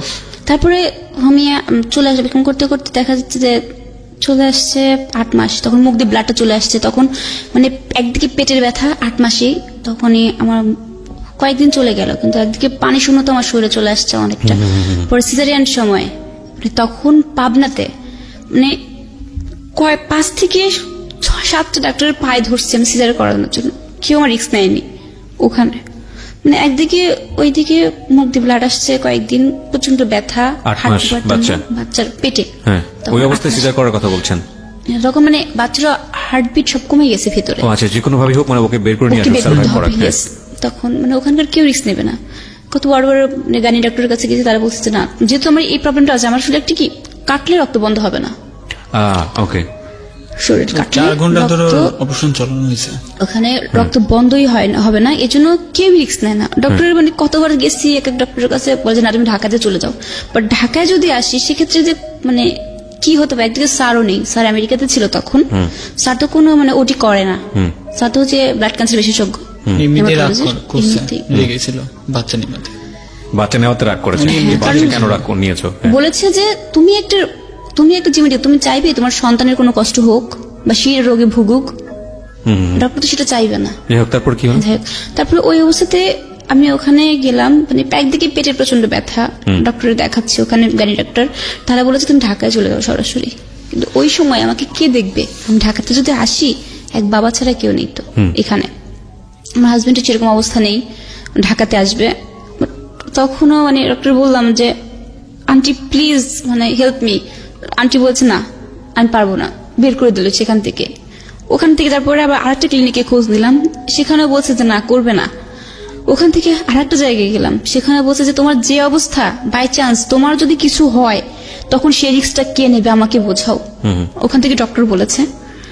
তারপরেও কেউ যখন নাই নিল, তখন আর একজন ছিল যে উনি অনেক সিনিয়র, ওনাকে বললাম যে ওনার পাটা পর্যন্ত আমি ধরছিলাম তখন, আচ্ছা দেখেন যে করেই হোক আমাকে একটু বাঁচান।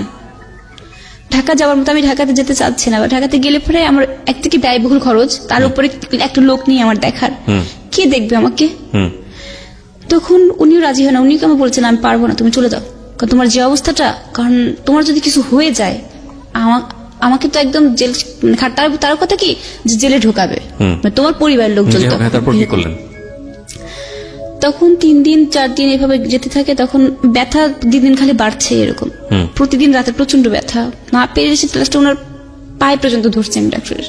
পরে রাজি হয়েছে, রাজি হওয়ার পরে এবার ক্লিনিকে গুলো খোঁজা হয়েছে, ক্লিনিক গুলো রিস্ক নেবে না, আমাকে রাখবে না, বলছে ঢাকায় চলে যেতে।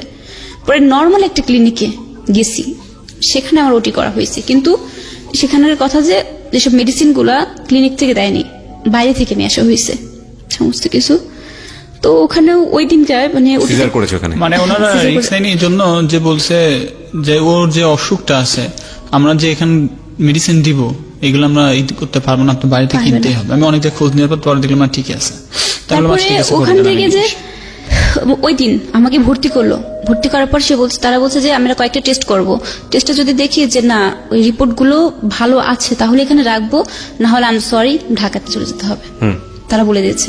কিন্তু তখন যে আল্লাহকে খালি ডাকছে যে আল্লাহ কি হবে আমি জানি না, তবে আমি যদি বেঁচে থাকি, ওই সময় শুধু আসছে আমার ভাই বোন গুলোর চিন্তা, তখন আমরা চিন্তাটা আসছে না আমার বাচ্চাটার কি হবে, তখন শুধু চিন্তা আসছে আমার ভাই বোন গুলো যদি মানে ভালো থাকে এটুকু। তার পরবর্তীতে চিন্তা আসছে যে না আমার বাচ্চাটার জন্য বেঁচে থাকে, আমি যেন মরে যাই, মানে তখন অনেক রকম টেনশন আসছে মনের মধ্যে। পরে ওটিতে ঢুকলাম, মানে ডক্টর আমাকে বারবার জিজ্ঞেস করছে যে রিপোর্ট গুলো দেওয়ার কতগুলো নর্মাল আসছে, ভালো আসছে, ভালো আসছে, বলছে যে ঢাকায় যেরকম ছিল তার থেকে অনেকটা ভালো ডক্টর বলেছে, তখন থেকে ওটি করা যাবে। পরে বারবার আমাকে মুখের কথা বিশ্বাস করছে তারা যে তুমি কি সত্যি ইনজেকশন গুলো নিছিলা, আমি বলছি হ্যাঁ আমি নিয়েছি। এই জন্য বলছে যে যদি না নিয়ে থাকি তাহলে তো আমার রক্ত বন্ধ হবে না শরীরের, তাদের কথা তুমি নিয়েছি, হ্যাঁ আমি নিয়েছি। পর মুহূর্তে তারা বিশ্বাস করলো, মানে ওটি করেছে, তখন আমার সেন্স আছে যে বাচ্চাটা যখন মানে বের করছে কথা বলতে বলতে তখন আমার সেন্স আছে, মানে আমি এটুকু বুঝতে কিন্তু এমনিতে দেখতে পাচ্ছি বাচ্চাটা উঠে যখন কান্না করছে তখন। পরের টুক আমার আর ভালো মনে নাই, তখন শুধু আমার নিঃশ্বাসটা মানে বন্ধ হয়ে যাচ্ছিল, তারপরে নিঃশ্বাসটা বন্ধ হয়ে যাওয়ার পর আর কোনো রেসপন্স হয়নি। তার পরবর্তীতে কি হয়েছে আমার তো মনে নাই। বাচ্চাটা হলো হ্যাঁ ছেলে বাচ্চা, আমি অনেক টেনশন কাজ করতেছি আল্লাহ কি হবে, ওর একদিকে ওর অবস্থা ভালো, আমার বাচ্চাটাকে দেখে নাই, মানে আমি টেনশন করছি শুধু ওকে নিয়ে, শুধু ওকে নিয়ে আমি টেনশন করছি আল্লাহ কি হবে আমার, ওর কি অবস্থা হবে। পরে যখন বাচ্চাটা আসলে আমার সকলে একটু দেখো বাবুকে দেখো, কারণ আমি কিচ্ছু ভালো, আমি শুধু বাবুকে একটু দেখে ওর টেনশন করছি। 3 ঘন্টা কেটে যাচ্ছে, টিচার থেকে বের হচ্ছে না, 4 ঘন্টা একবার ডাক্তার বাড়াইলো, কত টেনশন, কোনো অনেক টেনশন আছে। মানে প্রথমে একটা বলছিল নাকি ওদেরকে যে আল্লাহকে ডাকো, মানে আমার তখন কিছু কাজ করতে, সবাই কান্নাকাটি করতেছে, ওর আন্টি টেন সবাই আসছে, সবাই কান্নাকাটি করতেছে। যখন ডাক্তারের সেই কথা বলে হয়ে গেল তখন আমার তো আর মানে কিছু আর নাই, সবাই আমার বসায় রাখতে ই করতে, টেনশন করিস না, আল্লাহ বসা, আল্লাহর কাছে যে নামাজ পড়লাম, আল্লাহকে দোয়া করছে, আল্লাহ ওকে বাঁচাই দাও, আল্লাহ চিমনি কি করো করতে করতে 4 ঘন্টা তখন কেটে গেল। তখন আমি টিচারদের লক করলাম, তখন ম্যাডাম বলতেছিল ওটা টেনশন মুক্ত থাকো, বিপদ থেকে আছে। 4 ঘন্টা 4.5 ঘন্টা পর ওকে বের করা হলো, 4.5 ঘন্টা পর বের হবার পর ওর পরে দিন মনে হয় রাত কয়টা বেলা, মানে 12টা না 1টার দিকে ওর জ্ঞান ফেরার পর তারপর মানে একটু শান্তি হলো। লাস্টে বাবু ওখান থেকে বাবুকে নিয়ে যায়, বাবু কোন রকম তাকায় না, সেন্স নাই বাবু, মানে খাওয়া দাওয়া কোনো সেন্স নাই, পারে না, কারণ একদিকে ব্যথা একদিকে খালি মেডিসিন দেখে। আমি তো বাচ্চাটাকে দেখছি হচ্ছে 2 দিন পরে, মানে আমার তো ইনজেকশন দিতে শুধুমাত্র ঘুমায় রাখে, মানে বাবুর কোনো ঠান্ডা কিচ্ছু লাগে নাই, কোনো আল্লাহর মতো কোনো নাই, বাবু কোনো নাই। কি করা যায় বাবু, মানে বাচ্চাটাকে মুখ দেখালে ওখান থেকে বলতেছে এরকম চোখ বন্ধ করে আছে, ও তো সারাক্ষণ বাইরে থাকে, চোখ বন্ধ করে আছে এরকম, কোনো কান্নাকাটি নাই কিছু, শুধু এরকম করে থাকে। তো খালামানি বলছিল যে ওর আসলে এরকম করে কেন থাকে, ঠান্ডা থাক না থাকে একটা পর ডক্টরের কাছে দেখাইলে পারে মানে ভালো হয়, বিশেষ জন্মের পর তো ডক্টর দেখাতে হয়, সেটা পাবনাতে। ওখানে যখন দেখালাম তখন ওখান থেকে বললো যে ওর চোখ দেখলো, চোখ দেখার পর বলছে ওর আম্মুর কি ডায়াবেটিস আছে? তো বললো যে হ্যাঁ আছে। বললো কোনো কি ইন্স্যুরেন্স নিয়েছিলাম? হ্যাঁ নিয়েছিলাম। মানে আমি তো না, আমি ফোনে কথা বলছিলাম তখন। এরপরে আমার খালামণি বলছিল ওর আম্মুর ব্লাডের প্রবলেম আছে। এই কথা বলার পরে তখন বাচ্চাটা মানে তখন বলতে ডায়াবেটিস চেক করে নিয়ে আসেন। পরে দেখা যায় 1 পয়েন্ট সেখানে, কারণ 1 পয়েন্ট থাকলে তো মানে একদম শেষ, বাঁচানোটা সম্ভব না বাচ্চাটাকে, এরকম অবস্থা নীল। তখন ডক্টর বাচ্চাটাকে কোলে, বাচ্চা এমনি সুস্থ কিন্তু ডায়াবেটিস নীল থাকার কারণে সদরে ভর্তি করলো। ওখানে 4 দিন, আমার বাচ্চাটা কিন্তু জন্মের পর বুকের দুধ খায়নি। ভর্তি করলো তারপর? হ্যাঁ, তারপর ভর্তি করার পরে ওখানে রাখার পরে 4 দিন 5 দিন আমি হসপিটালে 7 দিন ছিলাম। পরে চলে আসছি বাসাতে চলে আসার পরে স্বাভাবিক তো মানে হাঁটতে পারি না। আমি তো হসপিটাল যাইনি, ওরা সবাই ছিল হসপিটাল থেকে পেটে প্রতিদিন ইনজেকশন দিত ডায়াবেটিসটা তোলার জন্য। পরে ভালো হয়ে গেল আল্লাহর রহমতে। ডায়াবেটিসটা ভালো হওয়ার পরে সুস্থ 3 মাস, হ্যাঁ 3 মাসের সময় ডক্টর আমাকে বলেছিল বাচ্চাকে চেক আপ করার জন্য। ঢাকায় নিয়ে আসছি, সেখানে তখন আমার অবস্থাটা একটু বেশি খারাপ ছিল, কারণ একদিকে সিজার করাইছি, তার উপরে ব্লাডের অবস্থা বেশি খারাপ হয়ে গেছে। তখন এখানে যখন আসলাম তখন বললো ডক্টর যে আমি ট্রিটমেন্ট করাচ্ছিলাম, তখন বললো যে তুই তো এমনিতেই বাঁচার কথা না তোমার, সেখানে তুমি তো নিজের জোর দিয়ে তুমি বেঁচে আছো, যাক আল্লাহর রহমত।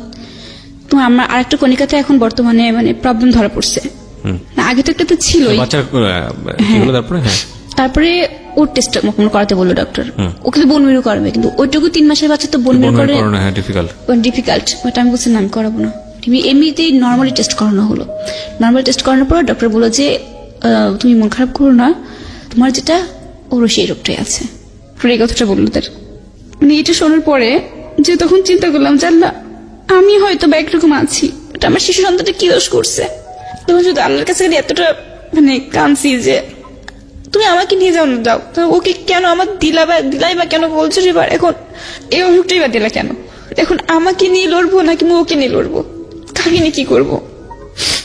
বাচ্চার বয়স কত এখন? 6 মাস চলছে, 5 মাস শেষ হয়েছে। 3 মাসে আপনি গিয়ে জানতে পারলেন? মাত্র মাস 3 আগে।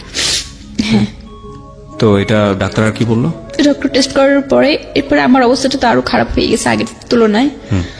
তো ডক্টরের কাছে গেলাম, ডক্টর বললো যে তুমি একমাত্র মানে বাচ্চার কথা বলে ওকে ব্লাড দিতে হবে এরকম, বাট এইভাবে যদি হয় কিন্তু সেক্ষেত্রে ব্লাড দিতে গেলে পারে যে সিমটম গুলো দেখা দেয়, যদি বেবিটাকে নিয়ে আসেন ভিডিও করে আপনি বলতে থাকেন, তখন সেক্ষেত্রে ভালো হবে কিনা কোনো নিশ্চয়তা নেই। মানে ওইটুকু বাচ্চা যদি এখন আমি যদি নিতে চাই, তখন আমার তো অ্যালার্জি হচ্ছে, ওইটুকু বাচ্চা যদি কিছু হয় সেই রিস্কটা কে নেবে? ডক্টর তাই বলেছিল। দেখুন ট্রিটমেন্ট তুমি এখানে করাতে পারো, না হলে আমি দেশের বাইরে যদি করতে যাই, সেক্ষেত্রে ডক্টর বলে যে তুমি এবং তোমার বাচ্চা যদি করতে যাও সেক্ষেত্রে দেশের বাইরে ভালো হবে কিনা শিওর না, ট্রিটমেন্ট করাতে হলে প্রায় 15 থেকে 20 লাখ টাকার প্রয়োজন সেখানে। বাট আমরা তো এমনিতে সাধারণ, আমাদের তো সেরকম সামর্থ্যের মধ্যে আসবেও না কোনো কিছুই না। বাচ্চার কোনো ট্রিটমেন্ট শুরু হয়নি এখন পর্যন্ত? বাচ্চাটাকে করাতে হলে শুধু টেস্ট করাইছি ওই পর্যন্ত। এরপরে গত সপ্তাহে আমি ব্লাড নিয়ে এসেছি। আপনার ব্লাড প্রতি সপ্তাহে নিতে হয়? 15 এখন মানে যে ইনজেকশনটা ফ্যাক্টর 9। আপনি সামনে দিয়ে আসেন, লোটার সামনে দিয়ে আসেন। নাও আমি যেটা আপনাদেরকে বলছিলাম অনেকক্ষণ ধরে, দিস ইজ ভেরি ইনহিউম্যানিটিক আমার জন্য বেশি মানে খুব কষ্টকর, কারণ আমি নিজেও আমার বাচ্চার বয়স মাত্র 18 মাস, I can feel it. So Allah মাফ করুক, প্রথম সাহায্য চাই আল্লাহর কাছে সবসময়, যে আমরা তো কিছুই করতে পারি না, মানুষ কিছুই না, আল্লাহ যদি চান সবকিছু সম্ভব। ডাক্তার বলেছিল বাচ্চা হবে না, বাচ্চা এসছে দুনিয়াতে, এমন হতে পারে আল্লাহ হয়তো এর মধ্য দিয়ে এই পরিবারের মুখ উজ্জ্বল করবেন।